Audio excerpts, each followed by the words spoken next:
I'd like to welcome everybody to the Southbridge Town Council meeting, Monday, April 13th, 2026, 7 p.m., McKinney Council Chambers. Agenda item 1, Pledge of Allegiance.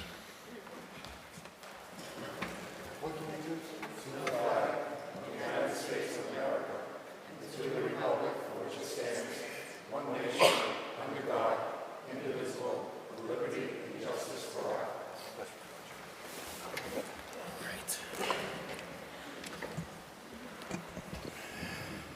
Agenda item number 2, roll call. Madam Secretary. Councillor Lazo. Present. Councillor Montigny. Present. Councillor Adams. Present. Councillor Chenier. Present. Councillor Daniel. Present. Councillor Dow. Present. Councillor Kelly. Present. Councillor Ortiz. Excused. Thank you. And Councillor Provost. Present.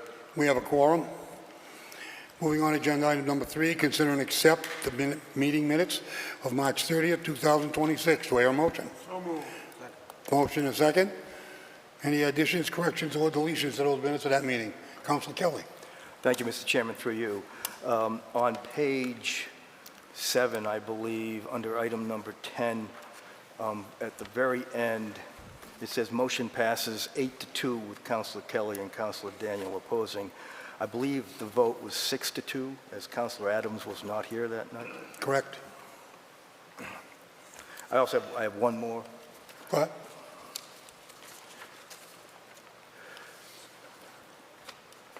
In Councilor's forum on page 12, about halfway down, my comments, if you look at the third line from the bottom of my comments, it says Article 89, American Constitution. It should say Article 89 of the Massachusetts Constitution. Duly noted. Any other additions, corrections, or deletions to those minutes? If not, all those in favor? Opposed? I'll be abstaining. One abstention. Thank you, Council. Moving on to subcommittee reports. Department of Public Works. Councilor? Thank you, Mr. Chair, through you. Recently, we had a DPW meeting, agenda items number 9, and then 18 through 22 on tonight's agenda. Town Council, thank you. Moving on to Education and Human Services. Councilor Montegny. Thank you, Mr. Chairman. We had a meeting last Thursday on April 9th. We have a couple agenda items, 16th and 17th agenda items, and then we did all of the EHS budgets except for the schools, Southbridge Public Schools. We're looking to firm down a date and time, but it's probably going to be Wednesday, April 22nd at 6:30 p.m. is the EHS meeting for school budget. Thank you. Moving on to General Government. Councilor Kelly. Thank you, Mr. Chairman, through you. We have not had a general government meeting since our last town council meeting. However, we do have one scheduled for this Thursday, April 16th at 6:30 p.m. Thank you. Moving on to Planning and Development. Councilor Daniels. Thank you, Mr. Chair, through you. We had a meeting on Wednesday, April 8th. At that meeting, we discussed the budget items that are assigned to that committee and items 10 through 15 on tonight's agenda. There are no future meetings scheduled at this time. Thank you, Councilor. Protection of persons and property. Town Manager. Thank you. Protection of Persons and Property Subcommittee will be meeting on April 21st at 6 p.m. At that meeting, we will have the Fire Department budget, the Inspections Department budget, as well as recommendations for the appointments of 4 firefighters at this time, as well as a recommendation for the Lieutenant's Assessment Center to move forward. There may be some other transfers for the police and other departments, and then the police department will be determined. It was initially scheduled for April 23rd. However, I had been asked to speak at a event on the 23rd for literacy volunteers, so I need to reschedule that, and I'll coordinate with Councilor Ortiz on that. Thank you. Moving on to Chairman's announcement. As Chairman of the Animal Control Project Building Committee, we are having a meeting on April 22nd, 2026, 7 o'clock in the Veterans Room. What's that date again? The date is the 22nd, 6 o'clock at the Veterans Room. I would just like to comment, we had another fire since the last meeting. I'd just like to commend the fire department. I think the dispatch did an outstanding job. And a special shout out for our surrounding towns, Charlton, Auburn, Webster, Dudley, Sturbridge, Muddybrook. It's like a team concept. It works well. The structure's still standing. It's boarded up. No one was injured. God bless, the tenants. And now the work goes into helping those tenants relocate and maybe help them through this tough time. But I got to say, fire department did a fantastic job. Moving on to the charter changes. There's a lot of chatter in town about the term limits. The term limits are supposed to save my office for me. Well, just to clear the air, we have a very negative group around that is just capitalizing on anything they can make up and lie about. I am not running in 2027. No matter how fast you do the charter revisions, by the time you get through the process, the Attorney General's office and everything you have to do, you're not going to see those term limits if you want to put it on the ballot till maybe 28. So to the people that are running or supporting people that are running, tell the truth. It's a lot easier. I am not in favor of term limits because when you take a council like Daniels and myself, we're involved in so many projects that if you want to go highest, don't vote for somebody else to go in the middle of a project, you're going to flush all the experience down the tube. And I can just say this about Councilor Daniels. He's on P&D. There are so many grants, so much work going into Peg Dean in that office. He is a pool of knowledge. Now, he's not going to be able to run again, but I know that he'll be available to the town because he's just that kind of guy. And I'm the same way. A lot of experience. Even if I'm not in office, I'm there to do the history to help out with what we've done in some of these projects where we started. But as far as term limits, giving me an extra term, not going to happen. Total rumor made up by a few. Moving on to another rumor that's been kicked around by a candidate running for council. This council wants to get rid of the full-time fire department. I know you can sit down and talk to any one of these councilors to clear the air for the public. We are not in favor of going to get rid of our full-time fire department. No councilor has ever brought that up to me at any given time, and we talk about it a lot. We're adding 4 people next meeting. We built a $26 million, $27 million fire station, which I would like to add. We toured it. It is one fantastic facility.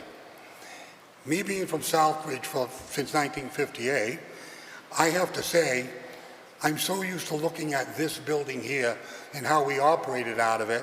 When you go to a state-of-the-art fire department, it is an amazing concept with the decontamination, with the security, with the vehicle, the training inside the building, where they could set the ladders, they have makeshift windows to jump in and manholes to climb in. It was an outstanding job, and I got to commend the building committee from the beginning, which Jack Jovan was the chairman, and then he became the manager, and Joe Hewlick has been doing a fantastic job with that building committee. Nobody wants to pay more taxes. Nobody wants to stay in that old building. I think they made the decision. The people voted for it. We're supporting it. And I got to say, the building committee, outstanding job for a state-of-the-art fire department to keep our guys safe.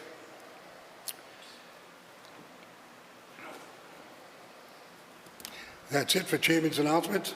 I'd just like to move on to agenda item number 6, town manager's announcements. Mr. Town Manager. Thank you, Mr. Chairman, through you. First off, just announce, like we did last week, municipal curbside leaf and yard waste collection begins Monday, April 20th through Friday, May 30th. Your pickup is on the same day as trash and recycling. This process and benefit is for those that are enrolled in our management of the trash recycling program. There will be a community Cleanup Day, again, announcing that on Saturday, April 25th, with a rain date of April 26th. Love to have anybody out there that would like to participate. Just for the public, unfortunately, I will not be there because I will be out of state visiting my grandchildren, but I would be there if I possibly could. So the town manager is just not going to be there just because he's taking a few vacation days to visit family. Again, that will be at 9 a.m. And again, the Southbridge residential drop-off event will be Saturday, May 30th. This is for Southbridge residents only, subsidized by the Recycle and Dividends Grant Program. It is not a hazardous waste day, and that will go from 9 a.m. to 1 p.m. Just again, like to thank all the counselors and department heads who have attended so far in the budget process. We have a great schedule going, a lot of good dialogue, and look forward to the EHS meeting on the 22nd with the Southbridge Public Schools. And just for the public, the Southbridge Public Schools budget presentation will be tomorrow evening during the school committee member meeting at 7 p.m. I encourage anybody that has any questions on the school department budget to attend and ask any questions on the school budget. Just as a follow-up on the charter review issue that had come forward last week, I have been in touch with the town attorney and spoke to her regarding this. She is currently reviewing the questions that were posed as were part of the memo. She'll be providing a response hopefully this week. I will then submit that to the councilors and general government subcommittee so you can take that upon yourselves during that general government subcommittee in regards to her recommendations and her review of what a charter review commission is, what a charter review committee is, and whether in fact that chapter 43, I believe it was, that was cited is actually relative or not, or if it's a special act of the legislation. So she'll provide guidance to the town council relative to those questions that were posed during that process. So I should have that shortly, and that'll be disseminated upon obtaining that. As everyone knows, the mill is coming down. It's approximately 99% complete. Hopefully that will be finished later this week. They are finishing the separation between one building and our proper, and then that will be leveled, there'll be cleanup, there'll be testing of materials that are there and disposition of some of the materials that are on that lot. In regards to, I just want to bring the council up to date, maybe for the public too. I was made aware of the Board of Health meeting that occurred on Thursday evening relative to a lot of discussion, and I wish I had been notified and that we were notified of what that topic would be in regards to blighted property and properties that are being handled in the town of Southbridge, and items and properties that have been brought up here relative to our inspections department. Our inspections department and the town manager's office have been working diligently to try to identify as many properties as possible and work within the confines of our capacity as well as budget. Numerous properties have been under review for a period of time. Some are in the legal process. The Director of Health was in fact in court on April 6th last week relative to a property. And if people have questions about what's going on in regards to blighted properties, please make an appointment with me. One of the individuals that was at that meeting when he came in and I explained all the properties that are under review, he had a different understanding of what has been going on. I welcome the Board of Health and the chairman to come up and meet with me to discuss these properties moving forward. Some of the properties that have been under review for the public that have been questioned, 833 Main Street, right across the street from Fins and Tails. That property has been under review. We've had an order of compliance from the health department, of which the items that were from the health department were reviewed and the violation resolved. There's some issues as to whether that building is in disrepair to the fact that the whole building has to come down.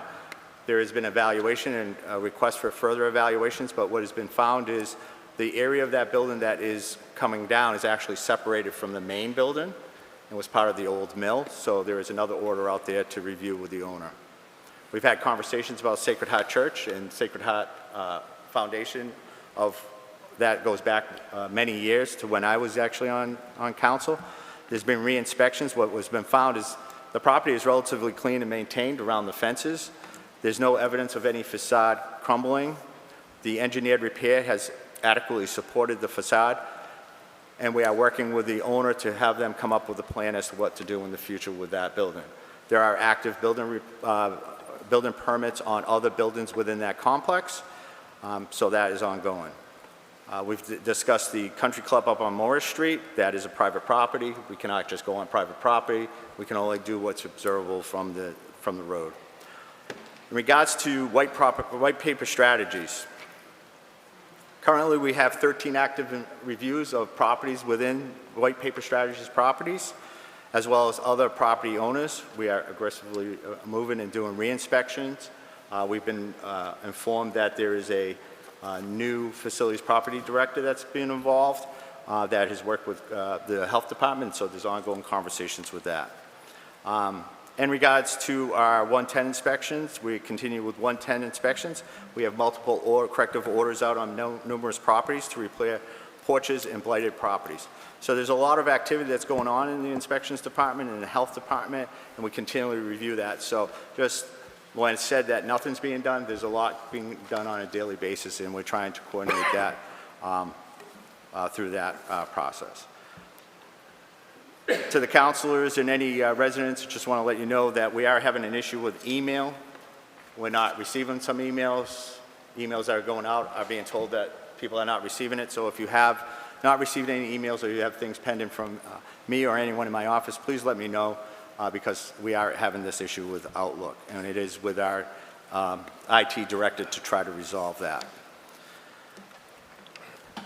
In regards to the roads, we have an update on the downtown tip project because that is now going to create additional work in regards to East Main Street as well, as that will be finishing up within the next month or two. But then the downtown tip project will begin.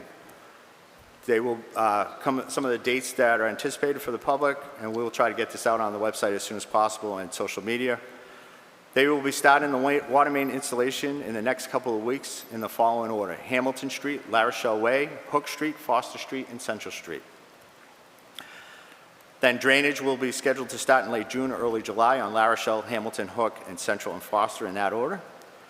Excavation and roadway construction is scheduled to start this October on Hamilton Street with a base payment scheduled for November.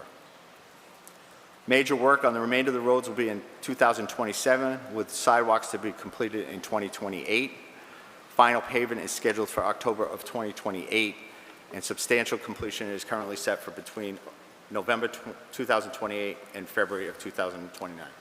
So for the next 3 years, we'll have a lot of work going on in the downtown tip project, and I would assume, based on the fact that we are now going out to design on the Hamilton Street remainder to the fallen end of Main Street, that will be a continual area of improvements in the next 3 years. Additionally, Mill Street bridges will be done starting probably next year, and that will be a 4-year project in that area. And finally, in regards to the fire and the fire department, I'd like to thank all the mutual aid partners that came to the town of Southbridge. We have a great working relationship with the area communities. And there's discussion that Southbridge and Charlton, they get there pretty quickly, and there's a lot of reasons for that. Southbridge and Charlton work very closely together whenever there's an initial fire and there's reports of fire showing, that they know that they have to rely on each other, and they start units quickly. So when Charlton Fire Department gets here pretty quick, there's a reason for that. They don't wait for the second alarm to go out. They know that they're going to be working, and they come immediately to Southbridge. And likewise, we do the same thing with the town of Charlton. That's the partnerships that we want to develop in the area as we continue to rebuild the fire department. There is no doubt that the town manager's office and the council is very aware of what's going on in the Southbridge Fire Department, and we are working very collaboratively with union leadership. The union president that came here last meeting, and articulated their staffing concerns, those are the conversations that we, as town manager, have on a daily basis relative to staffing and the goal to improve the department and work towards recruitment and retention in the fire department. We were with them today in collective bargaining. We had great discussion, and we do know that we going to have essentially 25% of the Southbridge Fire Department will be brand-new firefighters with less than a year experience going forward for the next year as we rotate throughout training. I did receive an email from a resident that was very concerned about the safety because of the levels at the fire department. I can assure you that the Southbridge Fire Department, Town Manager's Office work very hard in cooperation with all other members out there to ensure the safety of the town of Southbridge. And we'll continue to work to that goal to make sure everyone is safe. And with that, that's all I have this evening, Mr. Chairman. Thank you. Thank you, Mr. Town Manager. Moving on, presentations. We do not have a presentation. Moving on to Citizens Forum. Would any citizen would like to address the council on any issues that are not on the agenda? Good evening, Council. My name's Kevin Buxton, 52 Charlotte Street. You may have seen me around town, just like this, doing a little of this. A couple of years ago, I was looking forward to our, I then called Beautify Southbridge, or Community Cleanup Day, and for one reason or another, I believe it was weather, it was delayed. But I showed up in the morning and I said, well, all of a sudden it dawned on me, I don't need my government's permission to pick up trash and litter. Why do I have to wait for one day out of the year? So the last few years, every now and then, I go for a walk, and I bring my grabber and my trash bag. This is a clean one, but trust me, I get my use out of them. Picking up trash and litter on the streets. I do it mostly to relax. I'm involved in a lot of other government projects, and sometimes you just want to clear your mind. And believe it or not, walking along, picking up trash, I have to sometimes remind myself that there are cars in traffic. So I've gotten in the habit of wearing the high visibility. But it is something that we can't wait one day out of the year to address. I realize some people say, well, you know, the filthy pigs who threw it there should be made to pick it up. Well, good luck tracking down the filthy pigs. My philosophy is, I don't want it there, so I'll do something about it. I'm a little concerned that some people may see me around town and say, geez, I wonder what he did to have to deserve that. This is not part of the sheriff's department, all right? There's also a situation, I do a lot of trimming and work. One of the reasons I do this, by the way, is because I have a lot of spare time on my hands. I do a lot of trimming and work on the rail trails. And it's also a situation that if you see me on the rail trails and I might have blood dripping from my arm, I'm not and have never been an intravenous drug user. It's pick-a-bushes, all right? Pick-a-bushes with the slightest touch seems to puncture this old man's skin. I was recently at CBG. Affordable housing is still a subject that I want to see something addressed. I'm still not, I have no answers, but we need to sit down and we need to talk about the questions of how do we make Southbridge affordable. It seems we're putting it in the hands of the landlords to see if, well, geez, you know, $2,000 a month people are better tenants than $800 a month. But sorry, there are people out there that can only afford the $800 a month. I keep looking for affordable housing, and the only thing I get is to go to housing and get put on assistance. I worked for 16 years at Hyde Manufacturing. I'm legally blind, 65 years old. By the way, I'm legally blind, so if I don't do a good job in front of your house, don't call me, all right? Especially, but the situation is, I don't want to have to be subsidized. I don't want, I don't know how else to explain it other than the fact, at this point in my life, I've struggled and kept my head above water all this time. And now, because, let's face it, the cost of living raises in this big house is not the cost of living raises we get on fixed incomes.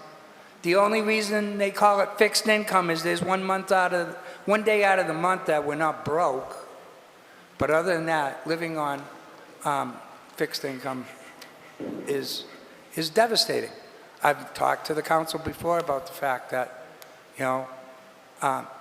the tenants who are paying more than their fair share for rent are not spending that money in our local businesses.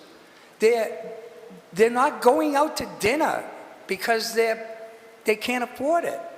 So you may be giving the money, you may say the landlords are doing great, but the landlords do not support this town. The people who support this town are the people below that level. If you're going to continue the rate you're going, then just, housing authority always assumes 1/3 of your income should be paid by the tenant, and they subsidize the rest to the landlord.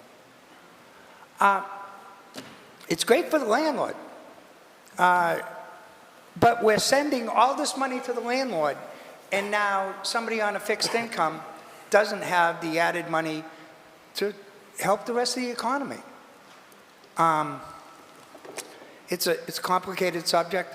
There was also comments at the CBG about the 2026 looking at funding for a feasibility study on a transfer station.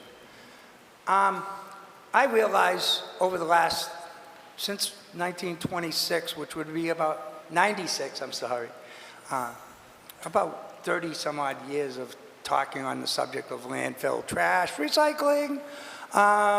Denise, can you recall me being here every meeting? I'm not that way anymore. I did talk with the town manager about an idea that I had for a MRF, because the transfer station is a shot at the moon.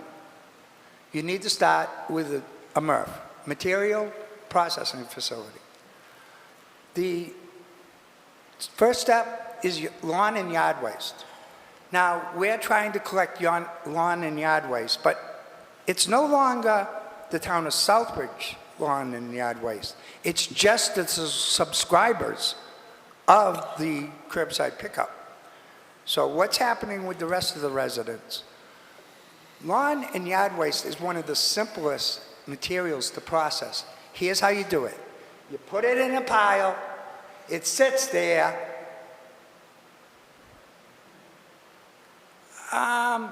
till you decide the pile is rotted enough and you sell it as topsoil. I don't want to say, I was very adamant at that CBG. If you get a chance, maybe look it over. I wasn't on film, but you could hear my voice.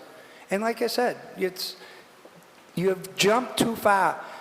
A transfer station has to do with municipal solid waste. Well, right now, our municipal solid waste is going to Ohio. So we're going to establish a town department, and not only is the town department going to have all the residents bring us their MSW, then the town department is going to schedule transportation all the way to Ohio. Now, that's relatively easy for a company like Casella, who does billions of dollars worth of business moving stuff here and there. Like I said, we start with lawn and yard waste. There is supposed to be recycling collection in the town of Southbridge, not just for subscribers, but for all residents of Southbridge. Look it up. I've argued the point. I haven't argued the point. I really don't think anybody has came back at me and said, oh, no, I don't have to recycle. Yes. And today I was just looking through one of the trash and recycling notes, and it says, contact your local your private contractor to receive a recycling total. Mr. Chair, a motion to extend. 5 minutes, Rob. Second? Like I said, I don't do this every meeting. He did. He said motion to Oh, extend. I'm sorry. Extend? Okay, there's a motion and a second to extend. No, Mr. Buxton, I mean, get the extension on your time. Thank you When- very When much. that study's done, I hope you're at the meeting. I hope so too. And to tell you the truth, I've never been turned away. Counselor, I've never been turned away. I was on the, let's start with the last one, the curbside advisory. I was on Excuse me, I mean- sustainability, I was on the Hold on a minute. land, well, There's a motion and a second to extend this time. All those in favor? Opposed? I apologize. Go ahead, Mr. Buxton. are we good now? You're good. You're good. Yeah, I mean, I was on the curbside advisory. I think we did an excellent job trying to get the best situation for the town. I know we've had some troubles, but those will work their way out, hopefully. I was on sustainability. I wanted a recycling committee, but the then present health director called it sustainability. A lot of my time on sustainability was just trying to explain sustainability. I think it would have been better at just a recycling committee. I was on landfill oversight.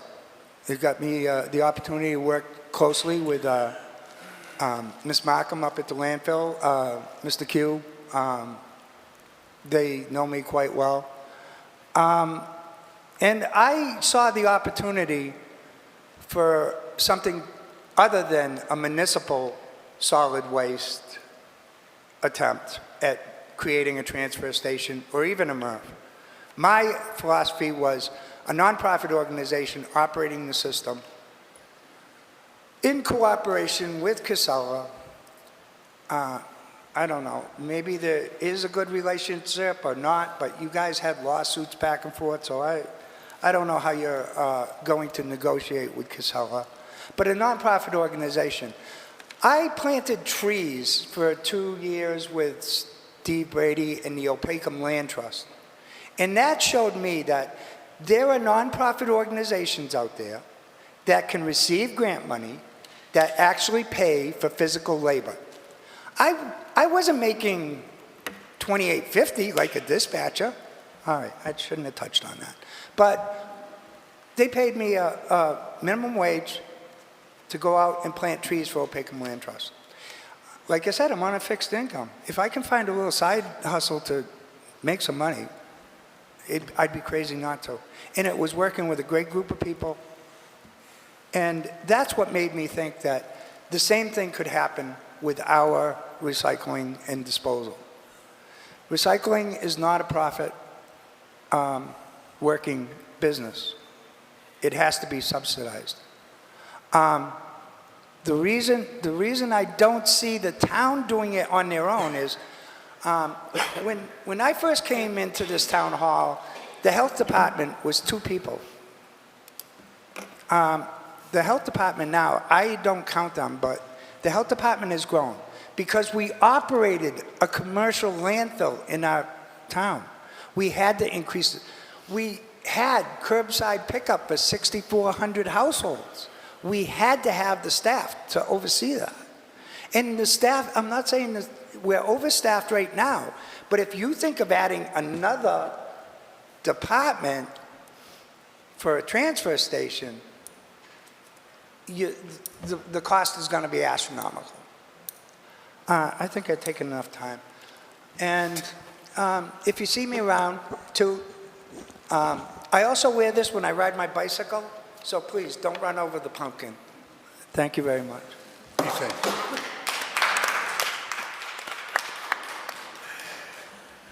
State your name and address.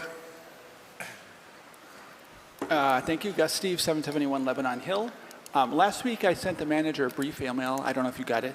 I can't hear you, Gus. I said I sent you a brief email last week about an issue I think the council in our town needs to be very aware of. I don't know if it got lost in the Outlook situation.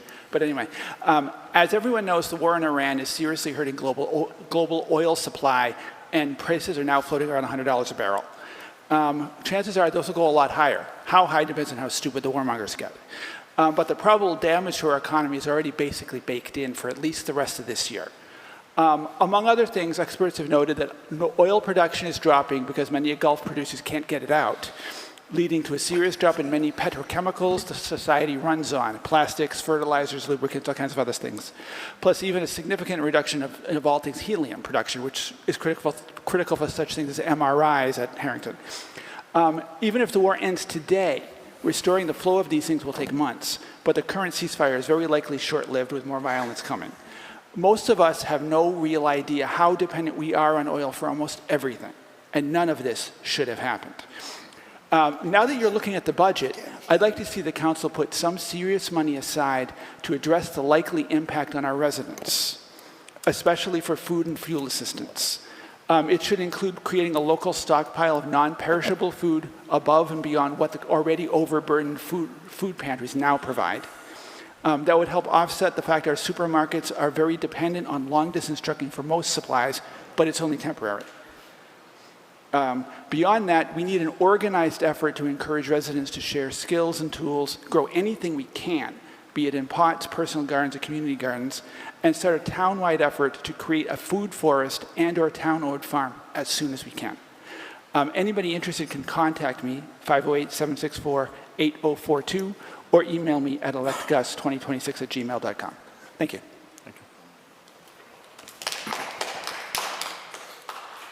Is there anybody else at this time who would like to address the council on any issues not on the agenda?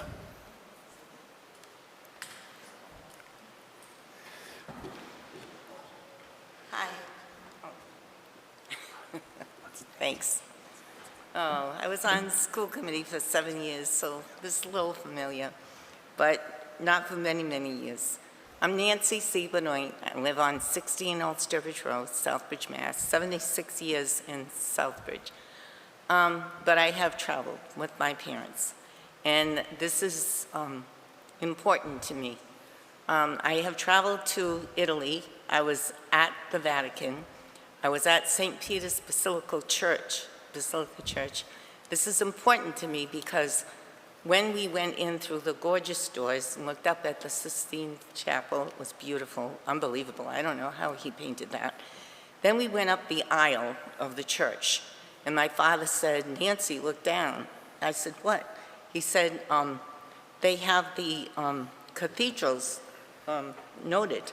I said, "In the aisle?" He said, "Yes, because you don't look, well, in that church, you look around, the statues, the stained glass windows." I walked up to where he was. Notre Dame, Southbridge, Mass. USA was noted. I don't know if it was exactly the 10th gold line, but it was up there. Now, I've heard rumors, and I'm upset. I can't even sleep at night. Maybe that's wrong, but these are God's houses that we're closing. It's not your fault. You're the town council. I know. But as far as being the town manager, I would like you to do something about it. I know state and church is separate, I understand, but not entirely, because we all live in Southbridge. Those of us that do, as citizens of Southbridge, vote in Southbridge. I can't believe that Southbridge, Massachusetts, the diocese, anybody would want to sell or have a closed, or what do they call it, blocked real estate sale for Notre Dame Parish, a cathedral in our town. I love Southbridge. I never talked badly about Southbridge. I was on the school committee for 7 years. We have 6 children, Norman and I, 3 daughters, 3 sons. Every college that they applied to, they got in. And I made them look at 3 colleges. Well, I didn't make them, but I made them choose 6. We looked at 3. They all got into the college of their choice. And it's not true that you go to college and you can't afford it. That's what I was told. And they'll have loans for the rest of their lives, and they won't get a job. They'll be working at McDonald's. Well, no. I have a CFO of a company. I have a son in Maine who's buying real estate for, I don't know, condominium company or something. All kinds of companies that reach him and want him to plan for them financially and everything. He's a wizard in financials. I'm not. And I don't know, a teacher, Center of Hope, son working at the Center of Hope, loving his job, all sorts of things. Daughter in California, the human resources in charge of, it's Friedman's, it's like Home Depot, I guess. Whatever, they're all over the place doing everything.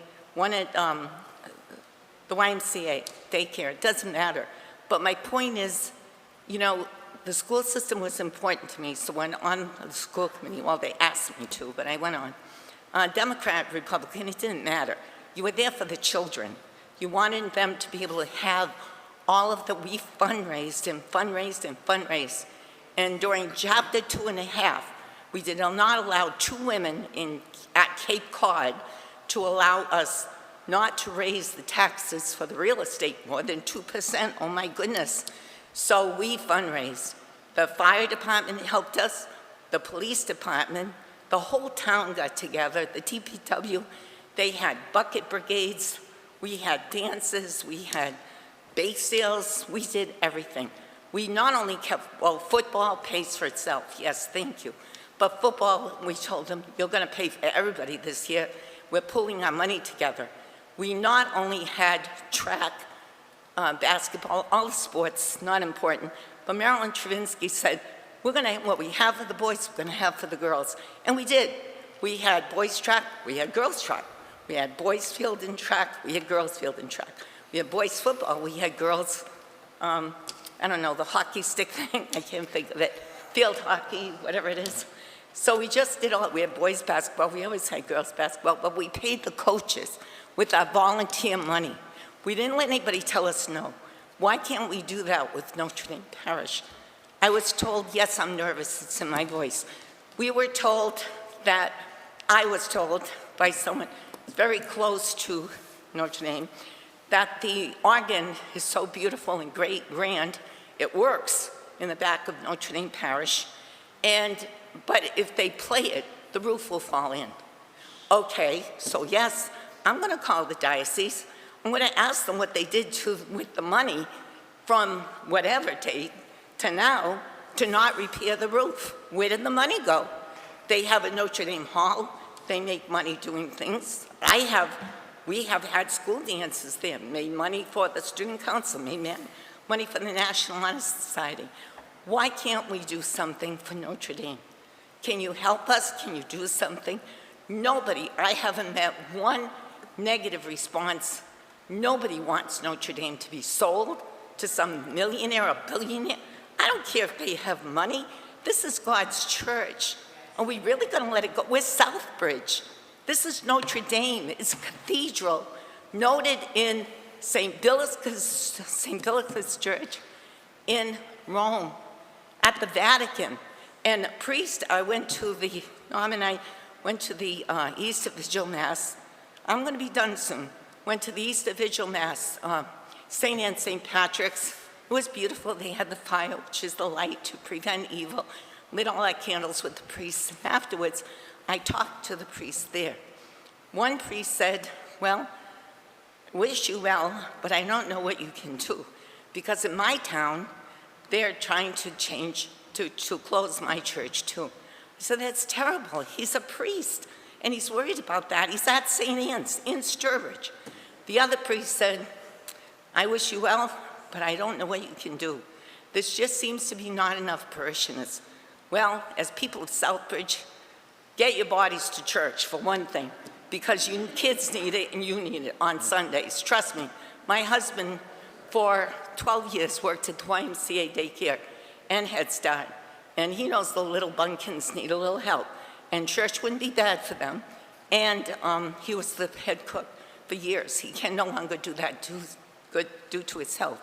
But you know, church is it's, what is it when the Boy Scout theory, the Marines, I don't know, is it God, church, family? I don't know, it's God, country, family, or family, God and country. But God is it isn't a building. This isn't a building. This houses the town council, the school committee, meetings, conferences. It's important. What if someone wanted to come here, oh, let's take it down, the roof isn't good. I know it costs millions and billions of dollars, but if these millionaires are so rich, why don't they just pay for it and help us keep Notre Dame where it is? I don't want Notre Dame to go. I will try to start a petition. Legally, I don't know what to do. But there isn't one negative person. I go to Big Bunny Market, I go to Shaw's Market, I go to the Big Y, I go to, I don't know, the other one, Parking Shop, I just say Parking Shop, but it is, whatever it is over there in Sturbridge. But the point is, nobody wants it to go. I'm 76 years old. I've lived here all my life. My grandfather and grandmother both lived in Palestina. They didn't know anybody then. My grandfather was carrying barrels of wine and stuff up the hill and working in a knife factory. My grandmother was a concert pianist. I have her gold medal. Boy, I hate to even interrupt you. It's 3 minutes. All I'm asking for, well, one thing is a question, and I'm done. Can you answer it? Why is it a block sale? Why don't the people know? Why isn't it in the newspaper about Notre Dame Parish? I'm not happy about Sacred Heart and the flea market either.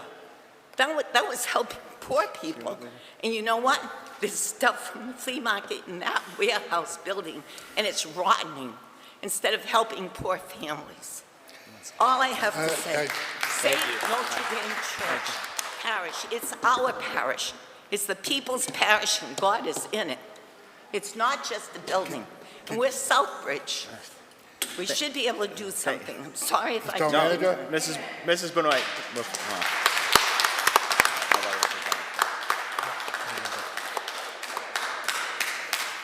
Anybody else like to address the council at this time? Let me just address. I just want to let her sit Hold down. on a second, Hi, town manager. Mrs. Benoit, thank you for your words. I just want to let you. No. Okay, that's a. I am. Thank you. No, that's okay. If you can't hear me, but.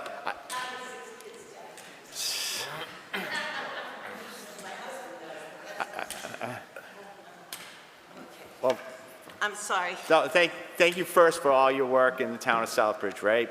I do believe, I think you gave me my high school diploma when. Thank you. We had a great school system. So I appreciate that. And I'm very proud of it. Yeah. And it's in the minutes. So in regards to Notre Dame Church, I just want to let you know that as town manager, I know several councils up here, the chairman, we have met with the diocese regarding that church and have implored them to do everything they can to keep and repair the church. We've asked Father Carlos and the diocese, and I know Councilor Daniel is very big on this as well. We asked them, to maybe contact the Vatican and see with their vast resources, could they provide some money to this beautiful cathedral, right? We have said that we don't want to see the church go in disrepair. That's a hallmark of the town of Southbridge. So we need help from residents to be activists as well. There's only so much we can do with the diocese. Can do that. But I implore, if you can get a group of people together that want to save Notre Dame Church. I know I've been at events when they were doing, there was an event at LaSalle Center, the Festival of Giving Trees. And there was a gentleman from Canada that came down and was saying how beautiful that was. And I said, well, why don't you invest and give some money to the parish if you think it's that beautiful? Because he said you can't let it go. So I think that's what it's going to take is a partnership. Get some people together. Let's get a group together. Again, as town, we'll support as much as we can. That's wonderful. We really do Thank need you. a group out there that says and puts pressure on the diocese to say, you have to save this beautiful building. Well, I mean, we gave some options, some advice to the priest to maybe, if they're going to market it, to contact what was the church, school that we talked about? Berkeley School of Music, because of the organ. Could you do something there? So we are doing everything that we possibly can. But you see, excuse me, but that organ can't even be played. I was told by a person who really knows who was involved. With repairs. Because the roof will come down or start crumbling. So, public, get out there, get a group together, we'll support it, but thank you for your words. I can do that, and I just want to answer quickly that I know the sisters that kept the flea market together, and there was one woman who came in with 2 children. Her husband left her. He was 24 years old. She was 23. And they went to the flea market. It was 2 weeks before Christmas. She had nothing. So they told her to come back in 2 weeks. And they got her, of course, settled with the welfare office and all that. But I'm not saying that. They bought it out of their own pockets, the three women, their sisters. They bought a Christmas tree. They decorated with ornaments from the flea market. They wrapped up toys for the children, new toys. They even bought clothes and things for the mother. It was a sad thing. It wasn't their responsibility. But that flea market has helped people with furniture. There's stuff in the warehouse now at Sacred Heart Church not being used. Give it to the Center of Hope. Give it to, I don't know, somebody. Do something. Who owns the building? That's a shame. That's awful. I'm just saying, you know, Elon Musk, okay, I like the moon too and everybody that's going there, but take care of something on Earth too. Thank you.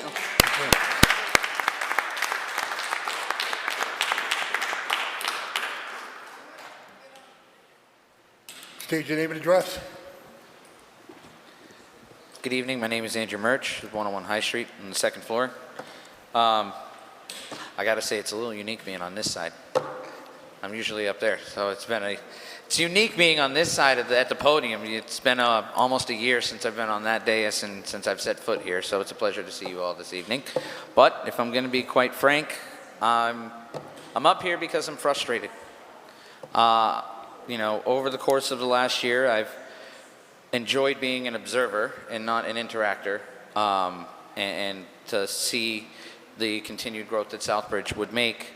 But I'm frustrated with our councils where we haven't gotten yet. And I understand there's roadblocks, and I've been in, you know, I served on the school committee for 6 years. I worked with a lot of you in the past, and you know, for the momentum that we had rolling into this year, I thought great things. This town was going to be able to continue to make excellent progress.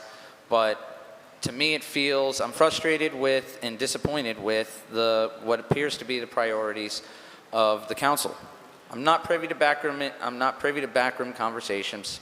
I don't know the ins and outs of what the plans are. But as a citizen, there's an expectation that I personally had that we would have moved a little bit further forward than where we're at, and to see what agenda items we've had, decorum in subcommittee meetings, banter back and forth, it's just frustrating. I would expect more of the people, or as a group, I would expect more on the dais. And I don't like to necessarily be negative, because negativity doesn't breed progress. Positivity breeds productivity, and productivity is progress. But I think that the more recent actions of the citizens of the town to get a ballot initiative after a town council vote that most of Southbridge residents didn't agree with shows that power of democracy and the power of our community's voice. And I hope that moving forward, that petition and that ballot question redirects Southbridge Town Council in a better prioritization of direction. And if not, we still have that power of democracy as a community to continue to make the change. I think there are far more changes that the Town Council needs to be making to help this town, other than immediately reviewing and potentially changing our home rule charter. I think there's better decisions that can be made than not joining a regional dispatch that would save the taxpayers money in the long run. And as a resident, not seeing any further discussion on school buildings or continued feasibility study and working with the MSBA for buildings that are approaching 100 years old that we have our K through 5 students in is still frustrating. So I would just, quite frankly, I think y'all need to really work together to prioritize the bigger needs in town and stop prioritizing, honestly, what a lot of us out here in the general public in the 9 to 5 see is just politics. And let's focus on rebuilding Southbridge and building Southbridge for the future, and not catering it to the select group of people. Thank you.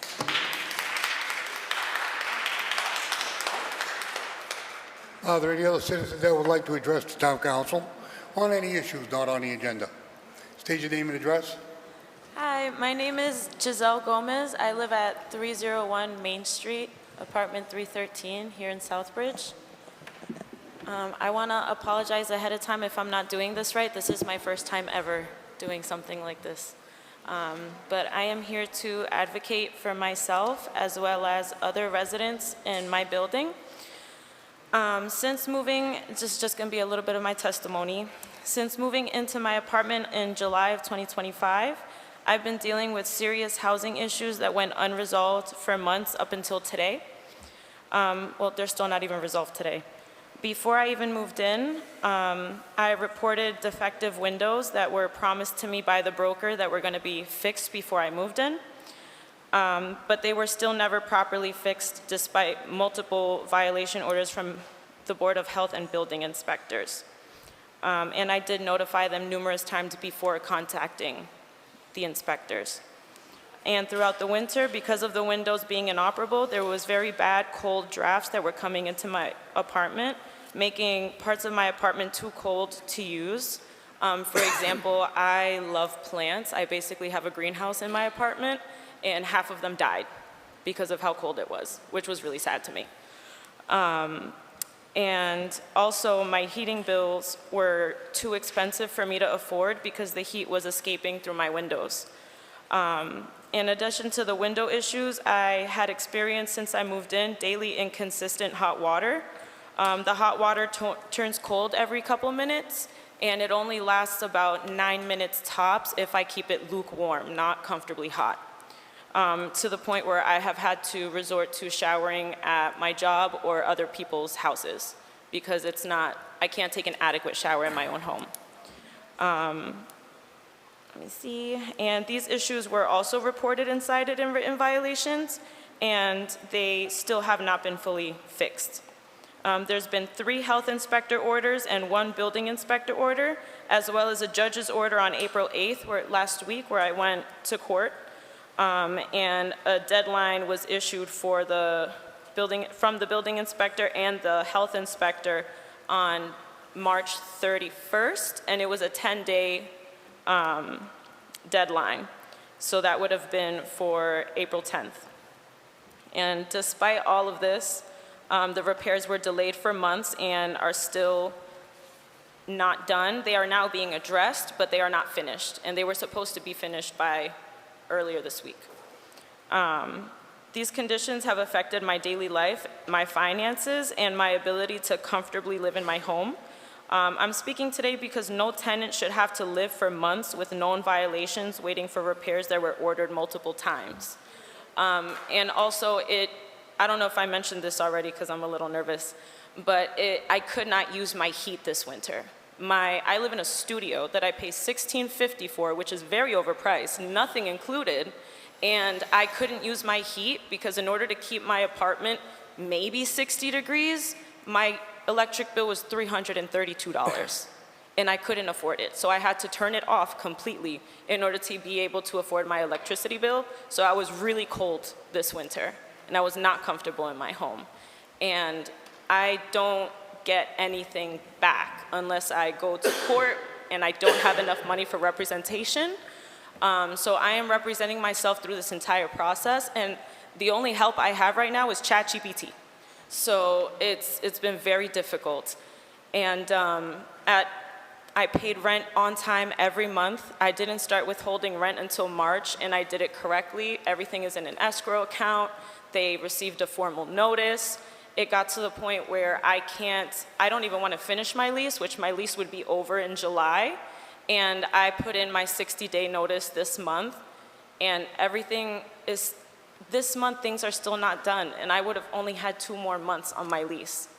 And I think that's a little bit ridiculous and very unfair, and I know that I'm gonna have to continue to advocate for myself and fight for myself without representation to even get a smidge of what I deserve back to me.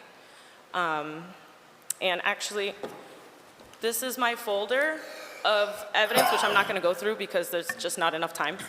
But I have documentation of me being repeatedly ignored, repeatedly dismissed, constantly just deflecting all the issues that I had brought up to them. I have pictures, I have emails, I have text messages, I have formal notices, I have all the inspection orders, everything. And even with that, I'm still getting the short end of the stick in this situation. And this is happening under WPS Management LLC. I know a lot of people in that building who are having similar issues, if not the same. And I think that they should not be able to get away with doing this for as long as they've been doing it. I think even just the last 9 or 10 months that I've been in there is far too long for them to get away with this. So I hope that something can be done about it. And that's it. Thank you for your time. Thank you. Town manager? So again, your previous complaints, were they all directed towards WPS or to the health department as well? Both. Both, okay, because I do have, this is one of the units that was updated on. It started as a health-only case. This is now a joint case between health and building department. Yes. Orders have been sent out on March 30th and April 1st. Since the initial inspection, one violation was corrected. One was worked on but still stands in its violation as the water tank is not large enough. That water tank was installed improperly by an unlicensed individual. So Yeah, so this has been, I'm sorry, go ahead. I'm just stating, our health department has been trying to work with everybody there at 301 Main Street since we're targeting this. I just want to make sure that, and they say that reinspection is to be scheduled with the tenant. So they should be reaching out to you to have that reinspection scheduled. One order was to be repaired by today. So they will be contacting you to reschedule for the reinspection. So the windows were noted in the violation notice, as well as the water heater, and as well as a mixing valve that has to be corrected by a licensed plumber. So those orders and conditions are out there, and they will be scheduling a reinspection with you.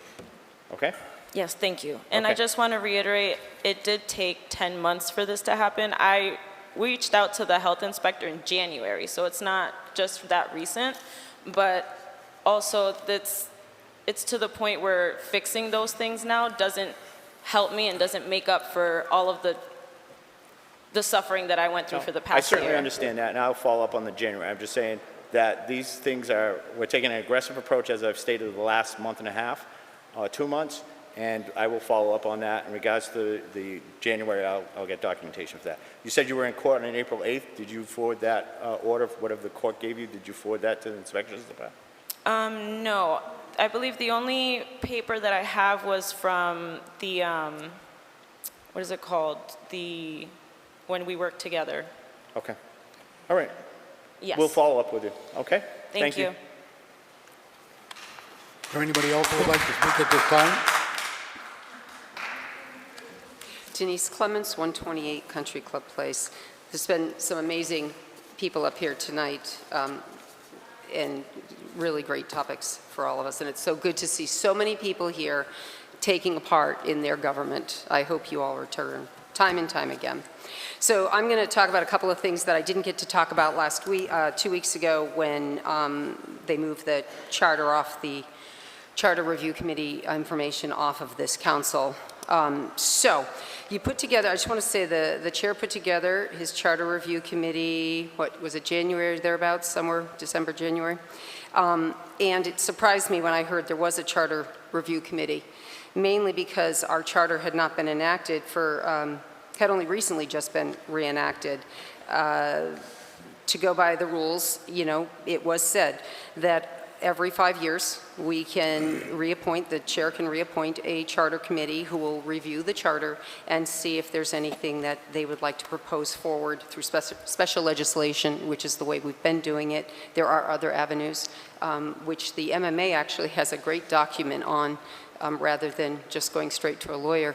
And again, charter review committees generally would look into all of this as they start their process versus just send a letter stating what changes that they're hoping to get made at a March 30th meeting. So I, as part of the previous charter committee, filed and had 3 meetings with council right here on TV in front of everybody back in about fall of '22. The petition was not laid by Senator Fatman to the legislature until December 1st, 23. It then had a rewrite for some reason and was resubmitted by Senator Fatman September 10th of 24. It was not signed by the governor until January, excuse me, let me just make sure I've got the date here, officially signed by the governor on January 6th of 2025.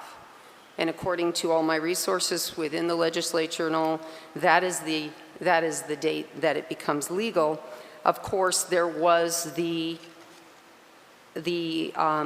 public input connotation with that, which is usually done. They call that a contingent on voter approval.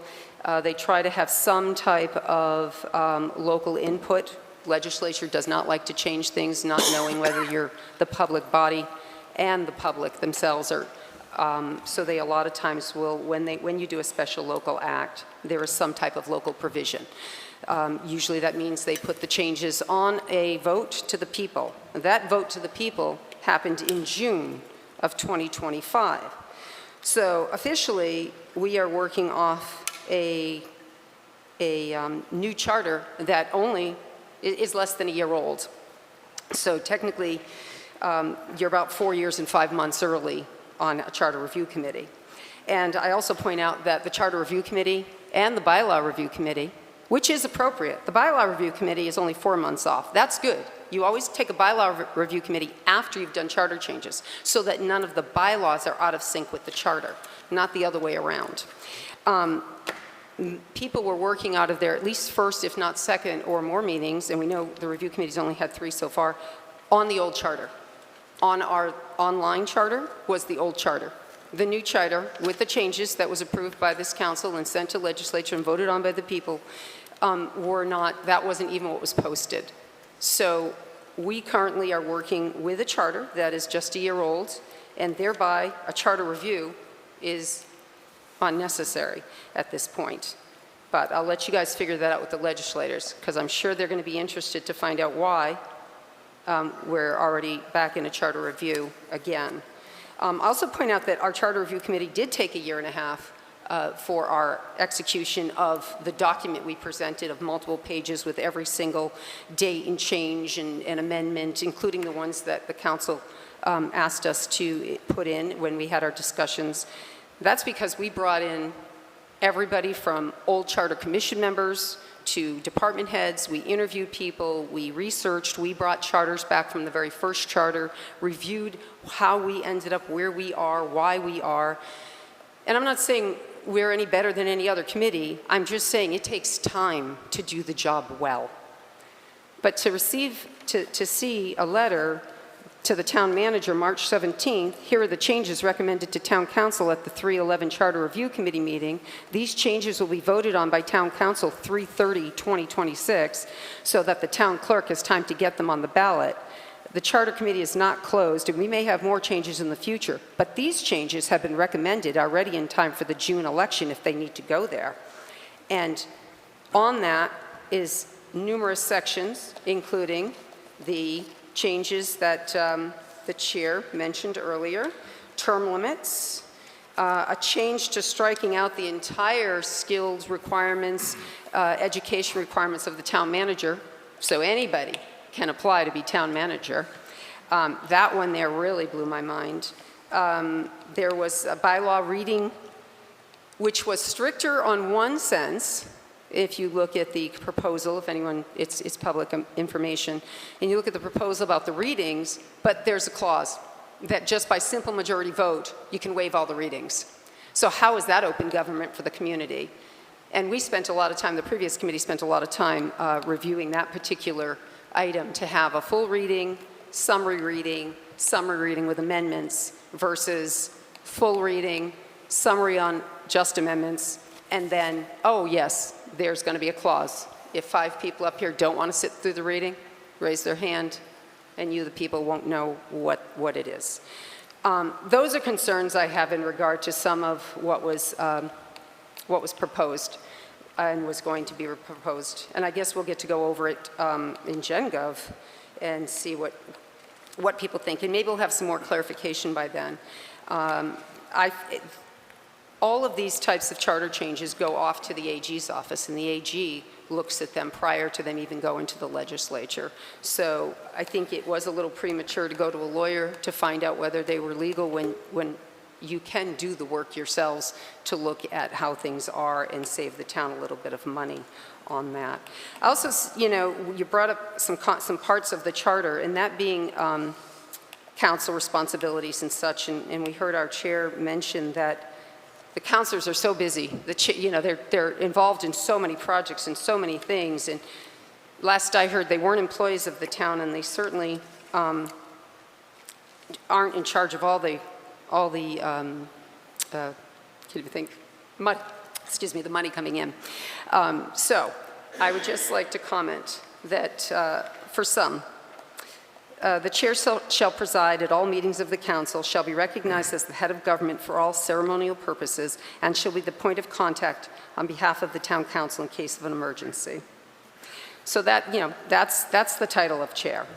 Now, the council itself, they are supposed to be in charge of wear many hats, many titles, but they are mostly involved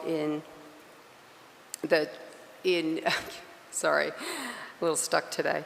They're mostly involved in policy changes and looking out for the best interests of the community. There's money, they're spending money, they get to spend money, they get to tell us how we can save money, hopefully. That's council's duties. So beyond that, the day-to-day information belongs to the town manager. It is the town manager who oversees all of the people, the personnel, and such. As a matter of fact, town councilors shall not impede the daily municipal operations, nor give orders or directions to town officers and employees, either publicly or privately. And by the way, I wanted to point out that the council takes an oath. They solemnly swear to perform all their duties and come into the council faithfully, impartially, and according to the laws of the Commonwealth, and abide by the charter and the bylaws of the town. So help them God. God's back here again. I also point out in 246 that the town council or its members may freely discuss fully with the town manager pertaining to appointments or removals of officers, but neither the council nor its members shall in any way dictate the appointment or removal of any town officer or employee under the jurisdiction of the town manager unless otherwise specified by this charter. So to quote a recent interaction, I don't think that this quote falls under any duties of the town council. I'm gutting this DPW from the top down. So people, that's what's kind of going on here with the duties of the town council. I ask that everybody get more involved and not just listen to the under-the-breath comments made by some up there on the dais. Thank you.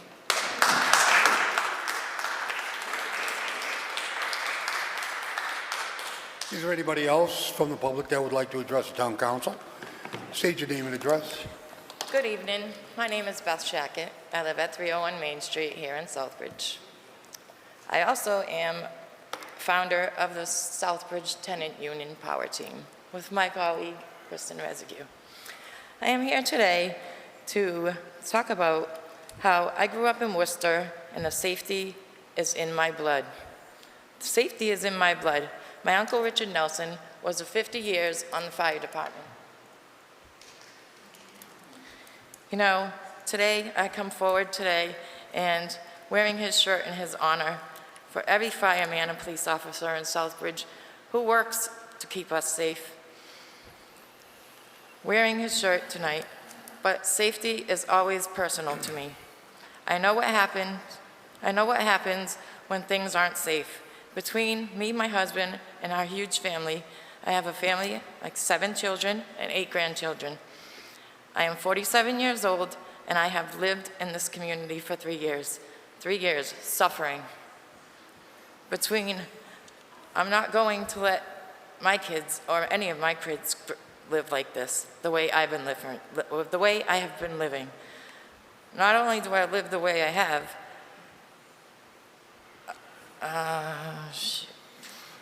since the main floor was ripped up due to significant water damage and a contaminated brook that is running underneath it, they still have yet to clean that area that's in our back hallway. The baseboards are not there. Now this is really serious. This is a contaminated brook that we see bugs flying in, mosquitoes everywhere. And that should have been the first thing they fixed instead of the windows. And if they don't have permits, I'm gonna be checking. Because I will be checking. And furthermore, the fire department, yeah, we need more help. There's way too many fires lately. Why don't we hire more firefighters? You're sitting here, Lazo, saying, oh, we do this, we do that, we buy this, we do that. Well, how come there's no more fire? How come we don't have any firefighters? There's only 5, 7, 4 inside, 2 outside, 1 running a truck. You laugh, but it's not funny. So our group is here for professional to get things fixed. I've been talking to the owner, Christopher Morgan, and yes, I have met the new manager that's running it.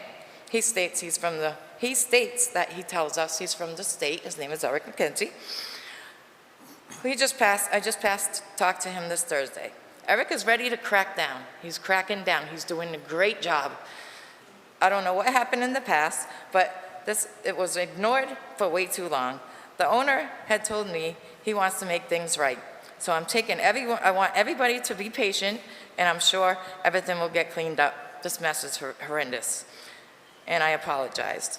I apologize, and I want to thank the Board of Health. I want to thank Teddy, the council members Davis and Daniels. I want to give a special thank you to Adams.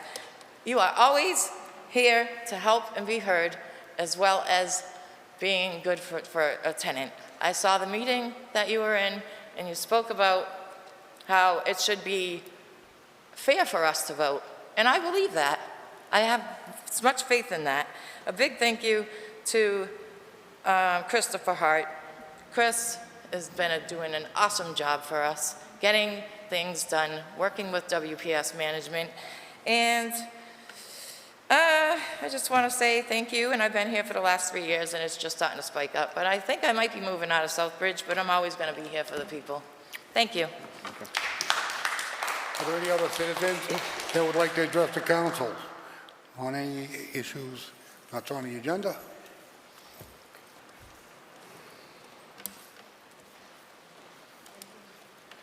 I am David Menard. I used to live at 60 Cross Street under the Shield Management Company.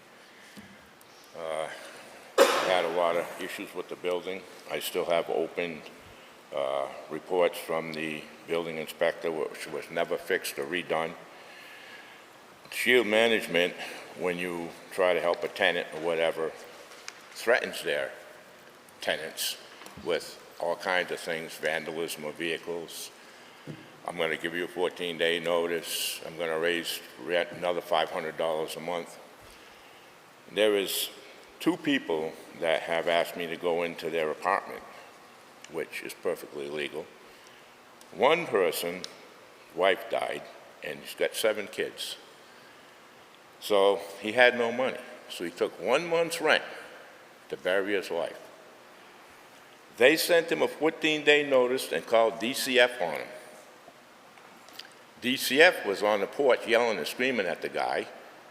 I was out in the yard, so I went upstairs and asked him what the problem was. I know the people. Well, he can't have all these kids by himself. Did you bother to ask him? His wife just died. He just buried her. And so I helped him. I told him to set him with a program up. So they came and gave him a notice to quit and tell him to tell me I cannot be on the property to help him. That's illegal, it's threatening. Plus they put a security lock on the door like the realty companies use, and they go in his house anytime they feel like it.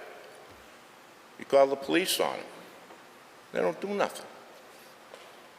How can they continue to do this to people and there's no consequences? And all these fires that they set on their buildings, they're the only ones doing it, to these properties that have been in that condition for 40 years and never burnt like that. Mr. Chair, point of order. State the point of The order. gentleman's making an accusation of people setting these fires. I don't think it's a proper thing. I for rule in him. favor of Councilor Shinya. Do not make the accusations that they set the fire, because that's not what the fire reports say. I do Well, understand my that. building was arson. I stood there and I watched where it was, and it was arson. I'm just saying, take it up with a lawyer. Don't do it I on the will. council floor. I also cannot get a report to allow me to go to housing to get help because they won't fill it out properly. Now, one time I got to get a lawyer for that too. I live at 60 Cross Street. I've been there over 20 years. My sons lived with me. I've got 5 reports from them. Not one can be used. They left my name out of one. They left my son's name out of the other one. They got it at 62 Cross Street. They will not make one up at 60 Cross Street. And the last time I went down there, I was told I needed to bring something with my address on it. I took out my license that's just renewed that says 60 Cross Street. He goes, no, you need to bring me some mail. I had to go back and get mail, and he turned around and still gave me the report with 62 Cross Street on, which I cannot use, and did not put my son on it. He made him go back and get mail that said 60 Cross Street, and he's got the thing with his name on it at 62 Cross Street, so we still can't use it. And if we're going to get on that, this piece of paper, I went down about 2 weeks ago because I was going to talk to somebody down at the DPW. He was ranting like a raving lunatic, stating to them that they were going to hire who he said, no matter what. He can have this report because it's over here from the, I'll give it to you so you can read it. You can't do that. You guys are spending more time criticizing some of your own work and sitting there in the background, and people come up, and I've heard it a couple of times because I've been here, that guy's on crack, that guy's a liar, that guy's this. That's professional? It's not. And if I can't get what I want, then I will get a lawyer, but there's going to be one nice fat lawsuit along with a few other things. I've tried to do this the right way, and I cannot get anybody to do anything. As a matter of fact, 61, the woman asked me to go in there. She's been there. That toilet from upstairs above her has been leaking for over 2 years. She brought me in there about 3 weeks ago. The whole bathroom ceiling is falling down.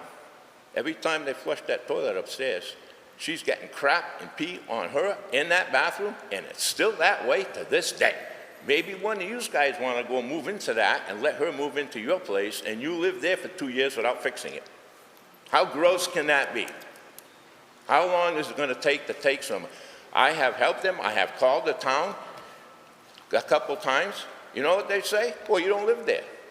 So is this why nothing's getting fixed? Because none of you guys live at any of these buildings that are all corrupt and falling down? Is that the reason why no one's going? Because you don't live there? How do you get it done? Where do you start? I just like to say, You can't call the police because they don't. if the tenant calls the town hall, you're telling me nobody answers it? I have called the town hall. I've came I'm talking down about there. the tenant in the apartment you're talking about. You're saying there's a lady I at did. 61. Yes, I did. Did the lady call? The tenant? She asked me to do it for her. Oh, yeah, you did, okay. And it's perfectly legal. Mr. Chairman, Go ahead, Town Manager. for the council and the public, I met with Mr. Menard for almost an hour with his son, went through a lot of information, asked him to provide any information and come back. To date, I have not received any further information. I'm reading the fire report that was just provided to me. Does not just provided, that I had requested upon your request, and it says very clearly that the fire investigation is at 60 and 62 Cross Street. That is in the fire report. That's been public record since the ongoing of the record. of the I report. need a copy of it with my right address on it, not 62. I don't live at 62. All right, I live I at will 60. follow up with the chief and provide any other information that I requested back when I met with Ms. Shattuck. The same day, I met with 3 different residents and went through a bunch of stuff. I spent a lot of time with them and went through a lot of information with them and referred it. I met with you and I met with people at 27 Henry Street. And I asked you very clearly, if you have, because you stated to me in that meeting that you had documentation, and I stated, please bring that documentation to my office so that I could follow up. And to date, I have not received anything from you. So please, if you have information or you need this report corrected, please come up to my office just like I offered the extension the last time, and we will review it to send it back. Okay. You want this copy? Give it to Councilor Senior. Just send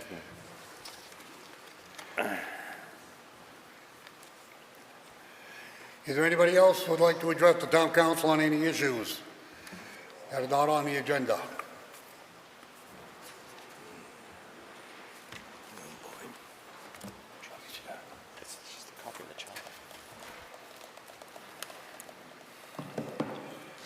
Gary Take your name and Belanger, address.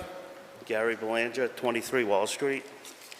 I did have like a big page to go over and all that, but I'm not gonna because it's bedtime. But to make it short and sweet, the fire department did a hell of a job because I drove by there and within 5 minutes, that place was up. I passed the building, didn't see one drop of smoke, got done to the end of Worcester Street. The thing, you could just see smoke everywhere. Hell of a job. Now, there is a couple questions I do have. Is one, does the fire department hire just a firefighter? Or do they have to be a firefighter EMT? Or why can't they be just a firefighter? If we need 2 people in that fire department just to be able to cover for that fire, why can't they just be a firefighter and get paid less and just be a firefighter if we want? People want to say we're short, short, short, but nobody wants to come up with a solution. I can tell you right now, 90% in Massachusetts, every fire department is short-staffed. Not Southbridge, 90%. So when they say it's only Southbridge, Southbridge, Southbridge, that's BS. Obviously, Facebook is so true, so it's got to be true. Now, I put up a post, people saying and I could take the heat with my post. I had people tell me to take it down. I didn't take it down. I was not going after the chaplain. I was not going after the police department because point blank, I agree with this one. Could be an ex-firefighter here, anywhere. I took it down for this reason. Nobody can go back and see who wrote this. We appreciate the help of our police officers. They can arrive on the scene before firefighters, and I believe all of us, whoever's been a firefighter and a citizen, sees the police before a firefighter because they're always out on duty, and they normally get there before. They're an asset of evacuation, pulling hoses, and even raising ladders if necessary. They are valuable members of the public safety. I agree with that 100%. You have another firefighter that he responded. He is not a fire captain. He is the department chaplain, a civilian with no formal firefighting training or education. He was helping out as help was much needed, but it's something that shouldn't be and expected to rely on. 100% agree. Now, if he would have got hurt, we all know, I put in that post, what happens for it. Why was that allowed? If we're short, does that mean anybody can go down and fight a fire? They're going to hand out hats and coats and all that? Then I guess we'll never be short-staffed. How about we go and turn around and just hire a firefighter? Set a rate. See what we get. Let's make them live in Southbridge too. They'll be able to respond. If we're short in that staff, are they hiring for overtime? They're asking people to come in for overtime to fill it? There's things to do. There's grants out there. And if we have training for firefighters, I'm an idiot on this because you can't do that. That's slavery. That's what I was told. You know, Facebook is true. If we have training and we're paying to have these firefighters trained, why isn't there an X amount of years they have to serve on our town? If they don't, pay it back. If not, Let's take that money that you put in the budget for the fire department and whatever it is, no clue what it is, hire 2 firefighters out of it instead of put people through training. Things people need to think about. I know shit about this town, sorry for the language. That's what they want to say. I could take the heat on Facebook. I don't really care. I listen to the citizens and I talk. And why can't we do things like that? I'll keep all the other stuff down for later. But to go off with another council, well, running for council, we should have a food bank in this town, should pay for that? No. We have a church on Hamilton Street. Once a week, you could go down to Hamilton Street and see big money bags flying out of that church because they donate it, people donate food to that church, and they go down there to get it. So maybe the church needs to put out and say, hey, come here for donations if you want food. Anybody can go down. Thank you. Thank you. Anybody else would like to speak to the council on any issues? If not, moving on to 9, vote to confirm the town manager's appointment based on the Department of Public Works Director's recommendation of Steve Wheeler to the position of maintenance man/equipment operator in the Department of Public Works, spending completion of all onboarding requirements. Entertain a motion to recommend to council for approval. So moved. Second. There's a motion and a second. Discussion. Mr. Chair, through DBW, fully recommended up here. Very, very impressive young man right over here. And he got to show up at the subcommittee. Don't know if he's got his 4 pages of speech notes. He's got, we Would you like to set make him a up. speech? But very impressive young man. Thank you. Thank you, Councilor Adams. Mr. Chairman, Go thank ahead, you. Mr. Just real Chairman. quickly, yeah, very, very pleased, like I said, and I thank the Councilor Adams for moving this forward as quickly as possible. When Pete Prevention, the operations manager for this, in consultation with the DPW manager, that this individual wanted to come and join us here in Southbridge as the equipment operator. He had been offered a job in another community in Paxton. However, he's a Southbridge resident and really wanted to come here and work for the town of Southbridge. His qualifications included a CDL Class A, hazmat tanker, doubles, triples, hoisting license, OSHA 10, experience in construction, handyman is going to be a great asset to the DPW. And given the fact that one of our DPW workers who had been struck by a vehicle and is going to be out for an extended period of time, we welcome the additional aid and wish the injured person well in his recovery, but welcome Stephen to the town of Southbridge and look forward to getting him out there on the road. Thank you. Any questions? If not, all those in favor? Opposed? Unanimous of all present. You sure you don't want to say a few words? No, just thank you. I'll say. You're good. Moving on to agenda item number 10, vote to approve the encroachment license agreement for the Transportation Improvement Program to reconstruct the Mill Street bridges. Allow the town manager to sign all related paperwork. So moved. Second. There's a motion and a second. Discussion. Council Daniels? Thank you, Mr. Chair. Through you, the P&D subcommittee voted unanimously to move this forward. Any discussion? Peg Dean, always a pleasure. May I ask the chair to Madam please... Positive herself. May I ask the chair to please recuse himself from this vote? Yes, thank you. That's all.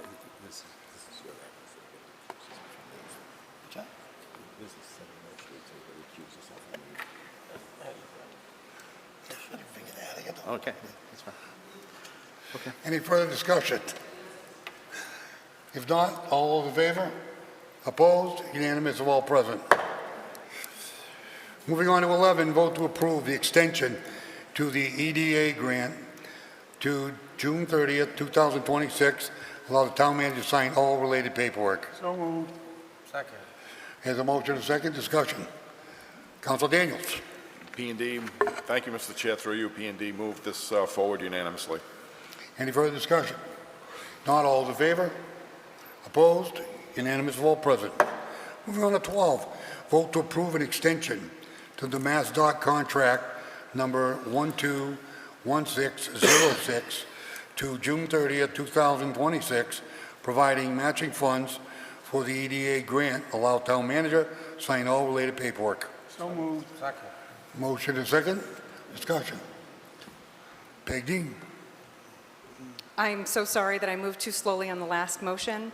I actually wanted to ask if it was possible to consider on the floor moving the date to September for this specific motion, Mass DOT. And speaking with the EDA on the phone on Friday at length, they were recommending we actually ask for an EDA grant extension to January to give us loads of time for all the paper processing.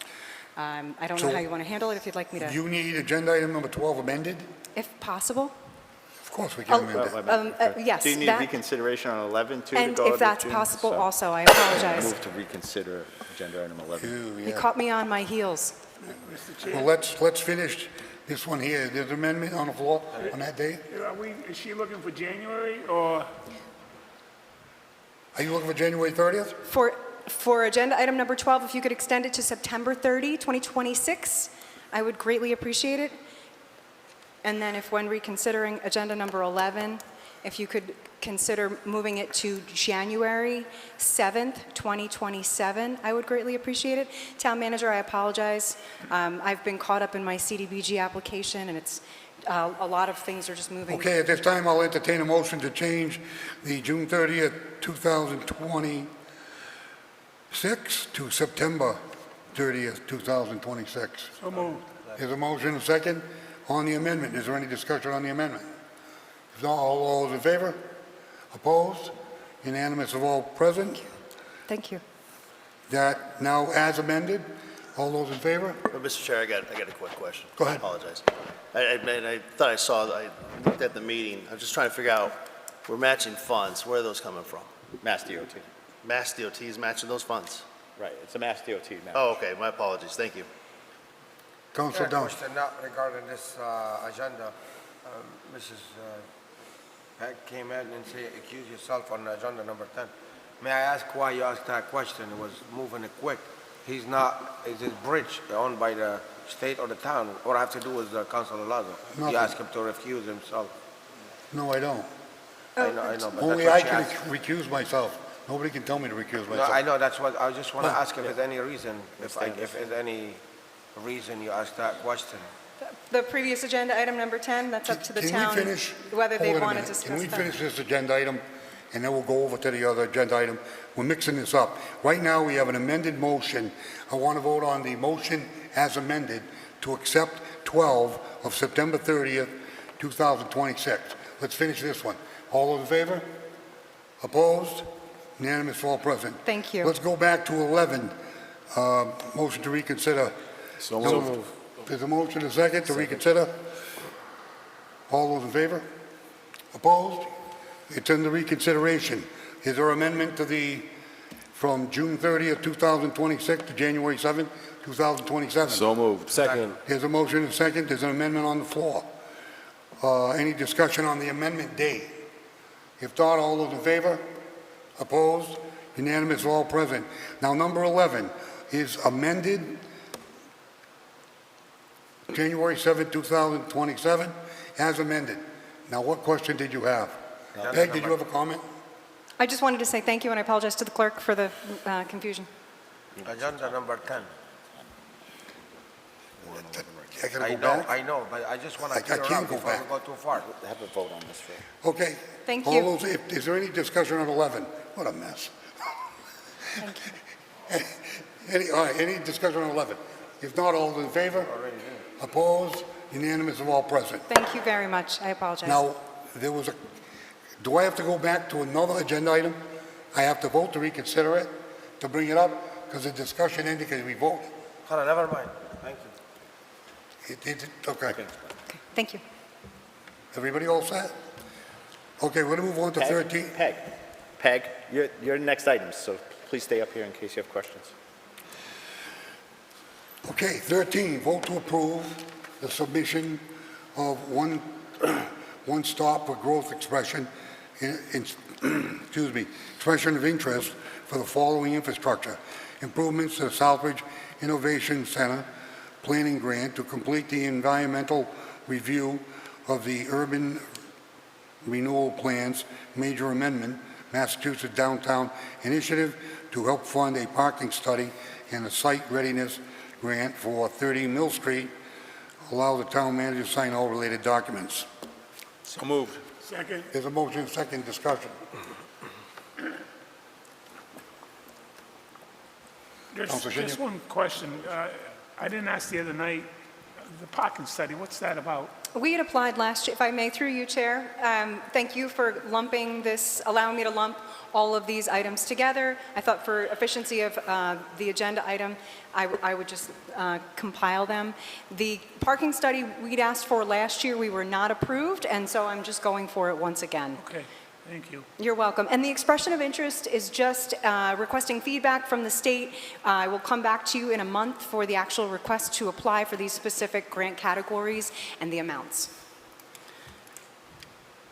Any further discussion? Councilor Daniels. Thank you, Mr. Chair. Through you, the P&D Subcommittee voted unanimously to move this forward. Unanimous in subcommittee. Any further discussion?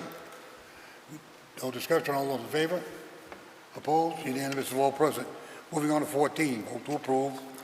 Apply for the CDBG FY26 mini entitlement grant for $875,000 for code enforcement. Transfer station feasibility study, Quinnebog Valley Rail Trail Ped Bike Bridge design. Allow the town manager to sign all related documents. So Second. There's a motion and second discussion. Councilor Senior. Mr. Chair, I'm going to vote in support of this. I believe that these many entitlement grants that Peg brought forward for code enforcement, transfer station, the Quinnebog Rail Trail Bike Bridge design, I think these are all subject matters that the community has been bringing before us and questioning for a long, long time, and I believe it's the first step to doing some good things. Peck, do you have any comment? Any, Councilor? Thank you, Mr. Chair. Through you, P&D Subcommittee voted this unanimously to move forward. Unanimous subcommittee. Thank you. Just very Town quickly, manager? I'd like to thank Peg for the hard work that she's doing on this. She did a lot of outreach on this, despite a lot of comments about whether we had a lot of input, and she really has. She's running short-staffed in the office right now, and we have a lot of things on the fly, and that's why things change pretty quickly. But I can't state enough all the hard work that she is doing to juggle all these things and keep these moving forward. And I appreciate all that she does in furtherance of opportunities in the town of Southbridge. So thank you, Peg. Any further discussion? Not all those in favor? Opposed? Unanimous of all present. Moving on to 15, vote to approve the creation of a gift account to accept donations for the purpose of the downtown beautification and trail maintenance, with revenue and expenses tracked separately. Allow the town manager to sign all related paperwork. So moved. So moved. Second. Motion and second, discussion. So, oh, sorry. Go ahead. Councilor Daniels. P&D moved this forward unanimously. Unanimous of subcommittee. Councilor Adams. Thank you, Mr. Chair, through you. So you sent up one line item number for this, or this one account, but let's say Trail Committee would have one. Yeah, and Beautification, the second one within it. Okay, thank you. When will this be ready, Mr. Town Manager? As soon as Christine returns from her vacation, we'll discuss setting that up, and as soon as possible, we'll get it going. And again, all expenditures would be through their normal requisition through either Peg's office or the Recreation Department. We would set that up, and they would have, the group would have deposit the money, and then if they have a request, they would have to go through the requisition. It would have to be signed off with purchase orders and requisitions, just like we do everything else. Right, so it'd be safe to say like the first week of May, or the first meeting of May? I would think that we should be able to do Very it. well, yeah. thank you. Any further discussion? Mr. Buxton, Thank you. change your costume. Yes, I'm also on the Trail Committee, Vice Chairman on the Trail Committee. This is was an opportunity put forward to help us have an account where we can get our funds, donations from private people and businesses. We've always strived on the Trail Committee to try to avoid using tax dollars direct tax dollars from the town revenue. And this just gives us an opportunity to be able to raise money on the side, and I hopefully have your approval. Thank you. Any further discussion? Not? All those in favor? Opposed? Unanimous of all present. Moving on to 16, vote to accept a donation in the amount of $1,000 from the UMass Memorial Auxiliary for the Senior Center. Allow the town manager to sign all related documents. So moved. Second. Motion is second. Discussion. Councilor Montague. Thank you, Mr. Chairman. This was recommended unanimously at subcommittee. Unanimous at subcommittee. Moving on. Any other discussion? Not? All those in favor? Opposed? Unanimous of all present. 17, vote to approve the contract between the town of Southbridge and Singer Kittredge for the installation of the commercial hood for the Southbridge Senior Center kitchen project in the amount of $55,320.74. Allow the town manager to sign all related documents. So moved. Second. Motion is second. Council Montague. Thank you, Mr. Chairman. This was also recommended unanimously at subcommittee. Council Adams. To the town manager, thank you, Mr. Chair. Is this all the money from the earmark and all that kind of stuff going to be utilized? Partially from the earmark, and then the rest will come out of the capital stabilization account because of the opera funds. Remember, we had to... Yep, I remember that. I return just them. didn't know where it was We have a coming from. capital stabilization account, so the balance will come out of that. And then we'd like to thank the DPW director for facilitating this, as well as Mark at the school facilities, because he is coordinating to try to get us the plumbing and solenoids and all that. So Saw him today, yeah. Thank you. Council Shinya. Yes, this has been a long time coming. This started 2.5 years ago when I first became a councilor.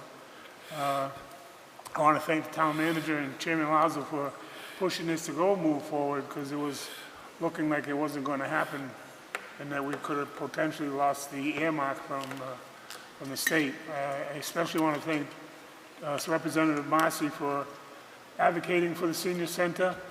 I know Katie has plans and ideas to be able to do some type of nutrition program for the seniors as time evolves, and it's a much needed thing for the senior center. I know that the seniors are excited about it, and again, I want to thank all those involved that pushed this thing forward. I'd just like to make a quick comment. I'd be remiss if I don't tell the public, George Shinya was a pain in the tail on this project. He did not stop. He was relentless on everybody about the stove. The stove's the stove. And now, finally, tonight, George, I thank you for being an advocate for the elderly and for doing the things you do, especially on this project when it was stalled on us. Any other discussion? If not, all those in favor?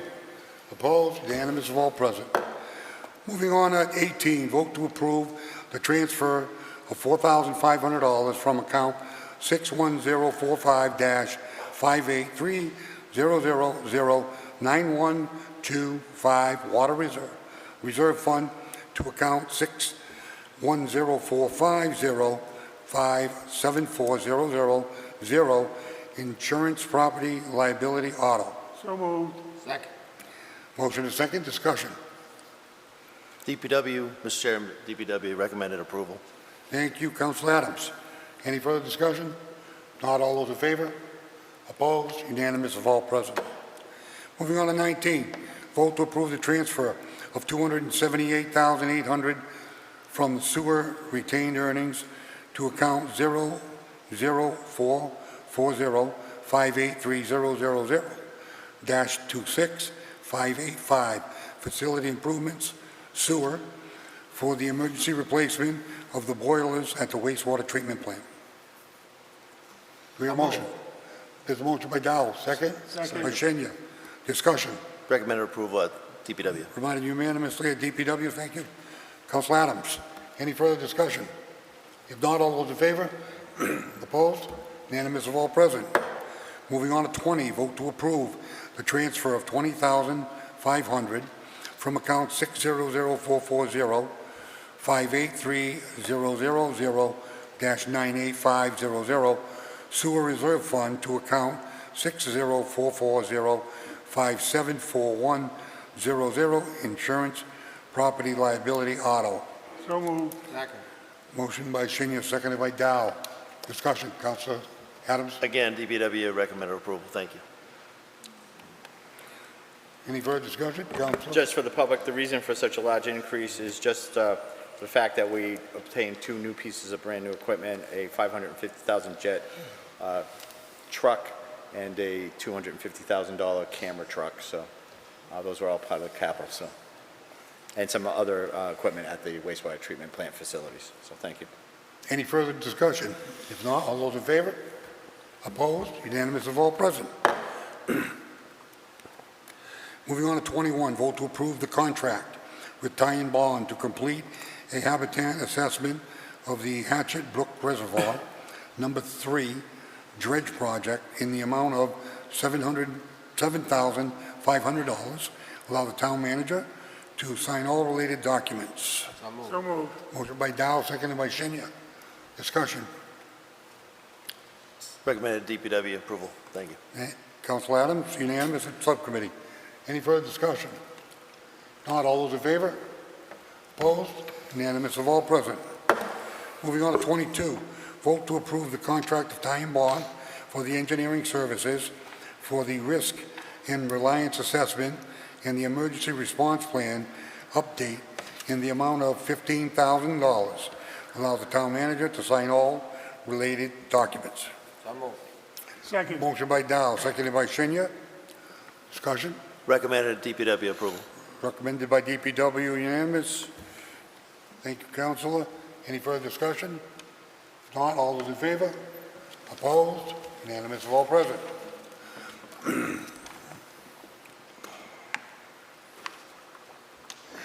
Moving on to 23, review and discuss the open meeting law complaint submitted by Maureen Doyle to the Council Chairman Scott Lazo on April 2nd, 2025, alleging that there was a violation of the open meeting law on March 30th, 2026, relative to posting language of Agenda 38. Vote to take any action to include a response or referral to legal counsel. Town Manager? So moved. Motion to discuss Both of them at the same time? And agenda item number 24, review and discuss the open meeting law complaint submitted by Gus Steves to the Chairman of the Town Council, Chairman Scott Lazo, and Vice Chairman Mike Montigny on April 4th, 2025, alleging that there was a violation of the open meeting law on March 30th, 2026, relative to the posting language of agenda item number 38 and the violation of the council rules and regs. Vote to take any action to include a response and or referral to legal counsel. Do I have a motion? So moved. There's a motion and a second? Mr. Chairman, I would just ask, I know you separated those both, but I would just ask that discussion have a motion to review and discuss both of these together since they are similar complaints. So moved. There's a motion, there's a second? Motion and a second, go ahead. All those in favor? Opposed? Unanimous of all present. Thank you, Mr. Chairman. So this is in response to an open meeting law complaint that was issued to the public body that was sent to myself as well as the chairman of the council and vice chairman of the council. And the second one also were forwarded to the town clerk's office. Pursuant to review of the public body checklist for respondents to open meeting law complaints, a public body is required to respond to each open meeting law complaint filed in accordance with the procedures set forth in the general law, chapter 38, section 23B, and the Attorney General's open meeting law regulations. So we do find that the complaints were filed with the chair of the public body, also with the municipal clerk. Upon receipt of the open meeting law complaint, the chair must disseminate the complaint to the members of the public body. Those were distributed, I believe, to all councils. They should have received them in the packet. The complaint may be distributed by email outside of a meeting, but the public body cannot discuss it, the merits of the complaint, or share opinions about the complaint outside of a meeting, which was done. just for the record. Within 14 days of receipt of the open meeting law complaint, the public body must, 1, review the complaint during a meeting. 1, the public body may review and discuss the complaint in executive session under purpose 1, as the open meeting law complaint is by itself in nature of a complaint filed against a public official. At this point, the public body has not decided to go into executive session. Further guidance on that, and I did distribute all this guidance to the councils. You should have had this in your packet as well. The open meeting law does not require a public body to engage in a substantive discussion of the merits of the complaint. The decision to refer the complaint for response rather than discuss its substance is the public body's prerogative.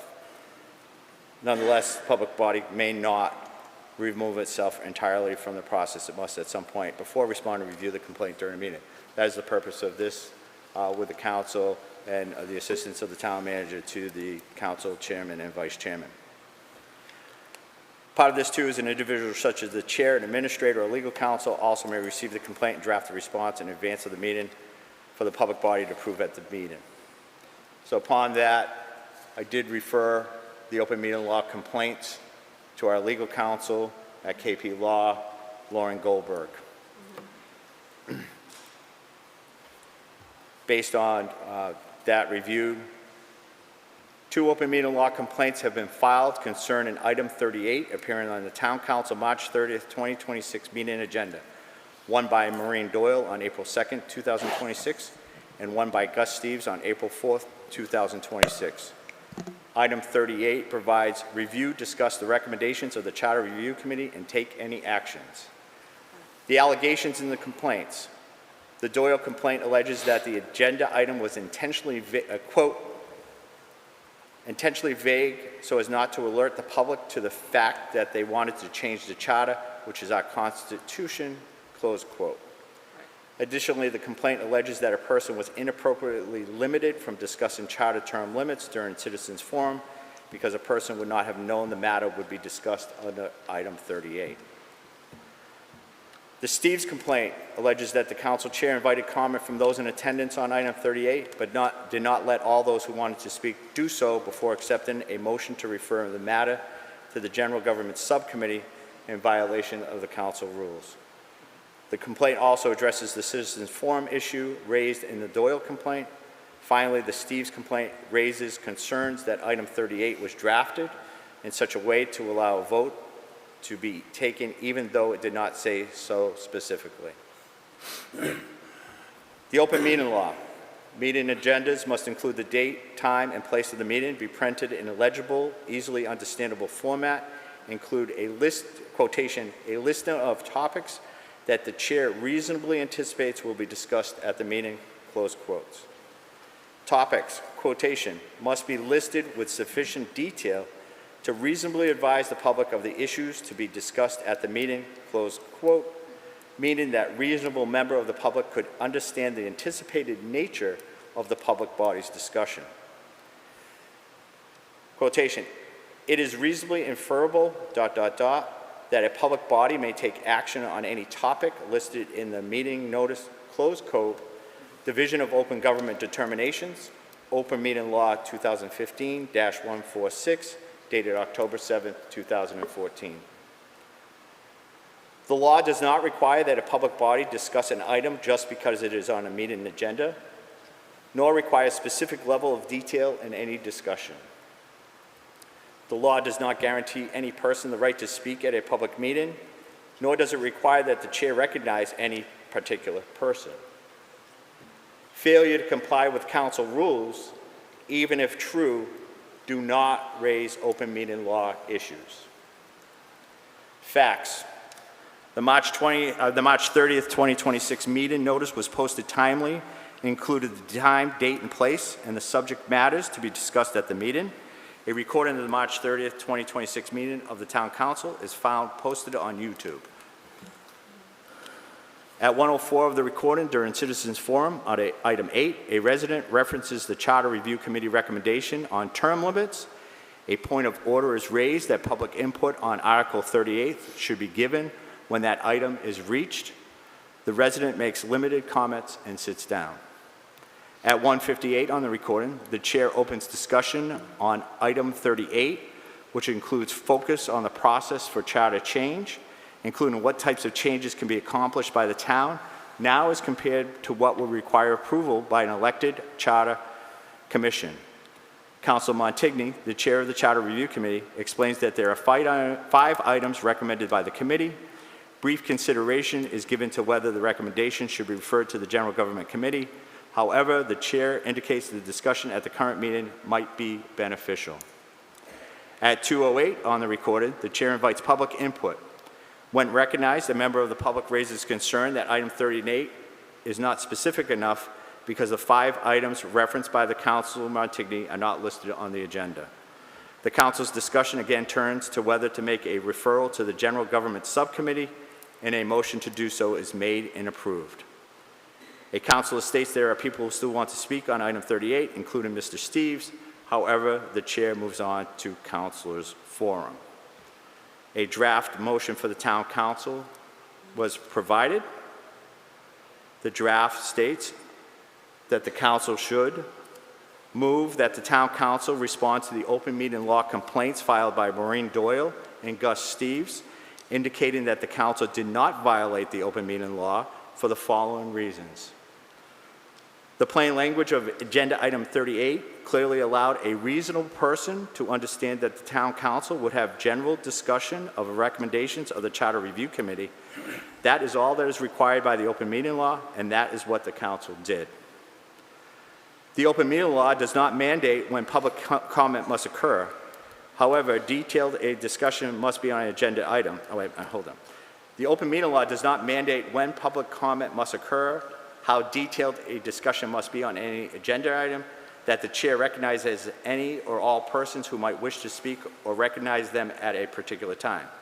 Therefore, even if the actions taken to recognize or not recognize persons at particular times violated the council rules, which is not conceded, that would not be a violation of the open meeting law.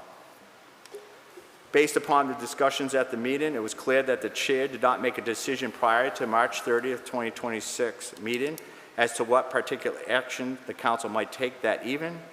Inclusion of the words, quotation, and take any action, close quotation, does not indicate that a vote will or will not be taken, and regardless, the Attorney General states that the inclusion of any item on an agenda is sufficient notice that a vote might be taken.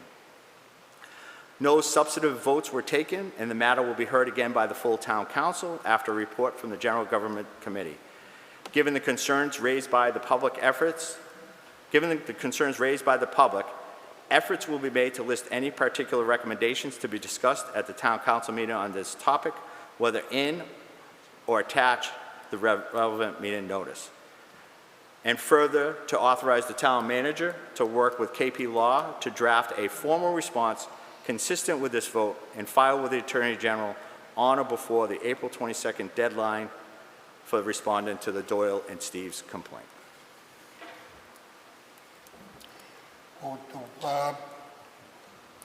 So move. Yeah, let's recommend to refer it to legal counsel. Would that be proper, Mr. Town Manager? There's a motion. Based on this recommendation. The recommendation is to refer to legal counsel. So moved. There's a motion. To a second? No, second. And a second by Adams. Discussion.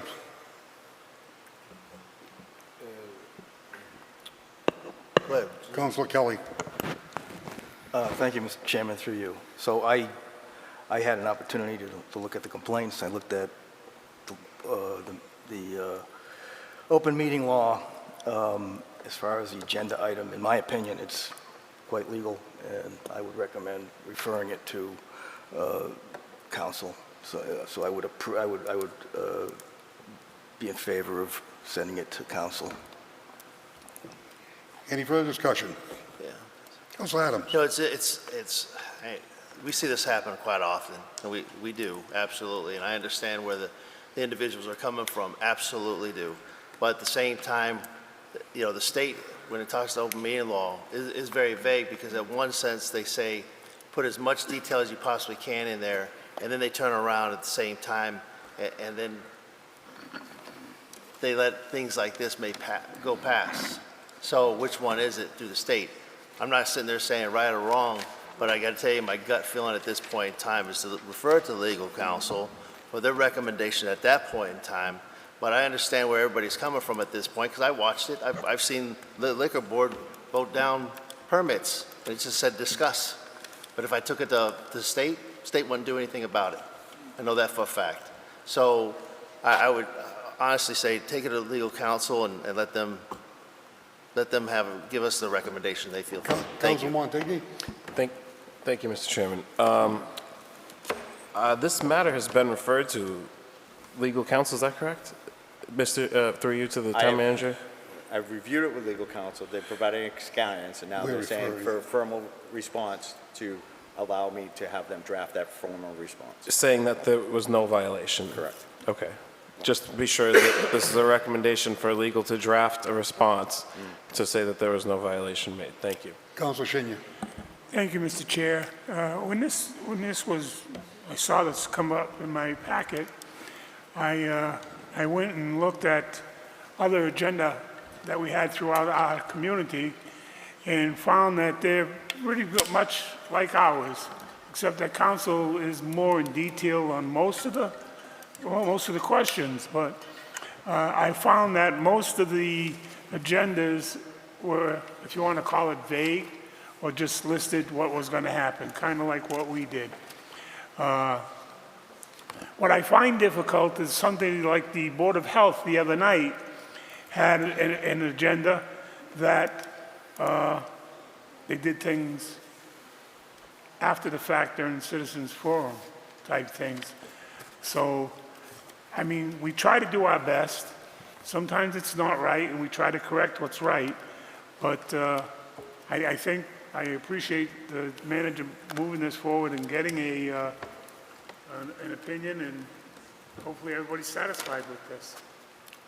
Council Down. Thank you, Chair. Through you to the town manager, you already review it with the lawyer and say it's not breaking any law, correct? That's what you say?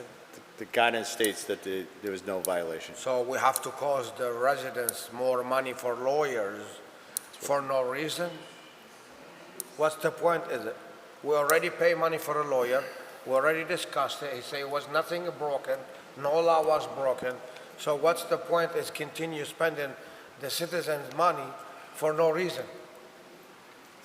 The purpose of the vote would be to have them draft the formal response, because the response not only goes to the complainants, but it also goes to the Attorney General's office, and we want to make sure that it's drafted in such a way that if there are any follow-up from the Attorney General, that it's drafted in proper form and guidance. And if you don't respond back by the lawyer, what What's it? happens? If there's no law broken, you don't respond back, what they gonna do? There's nothing broken. Having been a council chairman and responded to previous open meeting law complaints, it's always better to have legal counsel and spend a little bit money than spend a lot more money in the long run. More money on the residents of Southbridge. Thank you. Any further discussion? No, thank you. No? All those in favor? Opposed? It's unanimous of all present. Joe said. One against. I take that back. One absent, one against, rest in favor.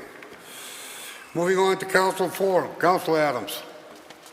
Oh, thank you, Mr. Chair, through you.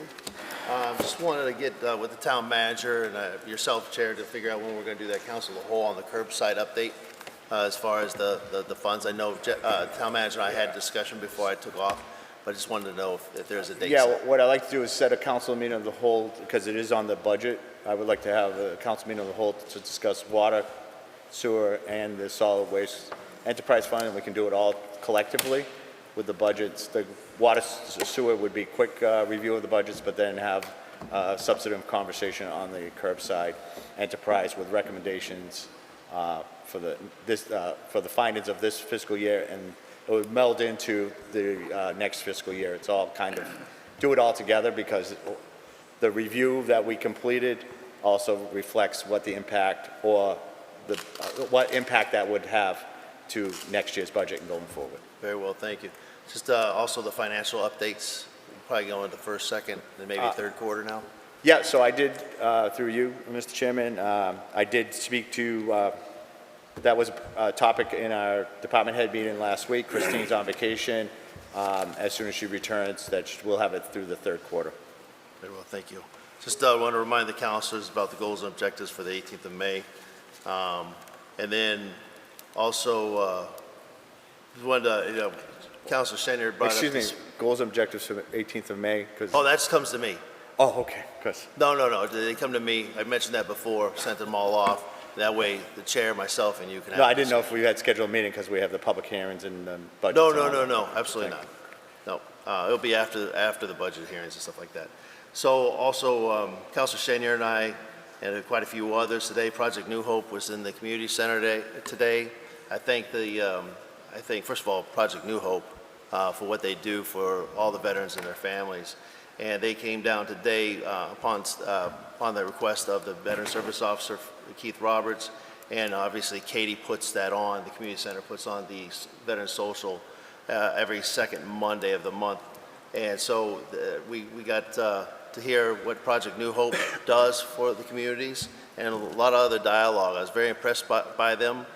We had a good showing today as this is a brand new social, and hopefully it continues to grow from here. But I just want to say thank you to the town of Southbridge for putting this on. It has nothing to do with the Veterans Council or the auxiliary. It has everything to do about the community center and the VSO of our town. That's all I have tonight. Thank you. Councilor Kelly. Thank you, Mr. Chairman. Nothing tonight. Councilor Dow. Thank you, Mr. Chair. Through you, I want to say thank you for all the mutual aid firefighter, police department, all the residents came into the fire too. Was very, I know the building was on fire, but it was very excited moment. See all the people of Southbridge sticking together, and regardless the tenants living there, people out there, helping the firefighters, the police department, giving water, giving food. It was amazing how Southbridge get together all the time. DPW, I don't want to miss anyone. It's amazing how Southbridge still standing no matter what going on media, whatever, is improving those people around. I want to thank everyone show up on that day for the fire and the people was there. Thank you. Councilor Daniels. Thank you, Mr. Chair, through you. Excuse me. I'd also like to thank the fire department, the police department, the dispatchers, and the mutual aid towns for the work they did on that fire. Once again, they showed what they can do for the town, for the citizens in town, and it's really quite impressive, and I thank them for that.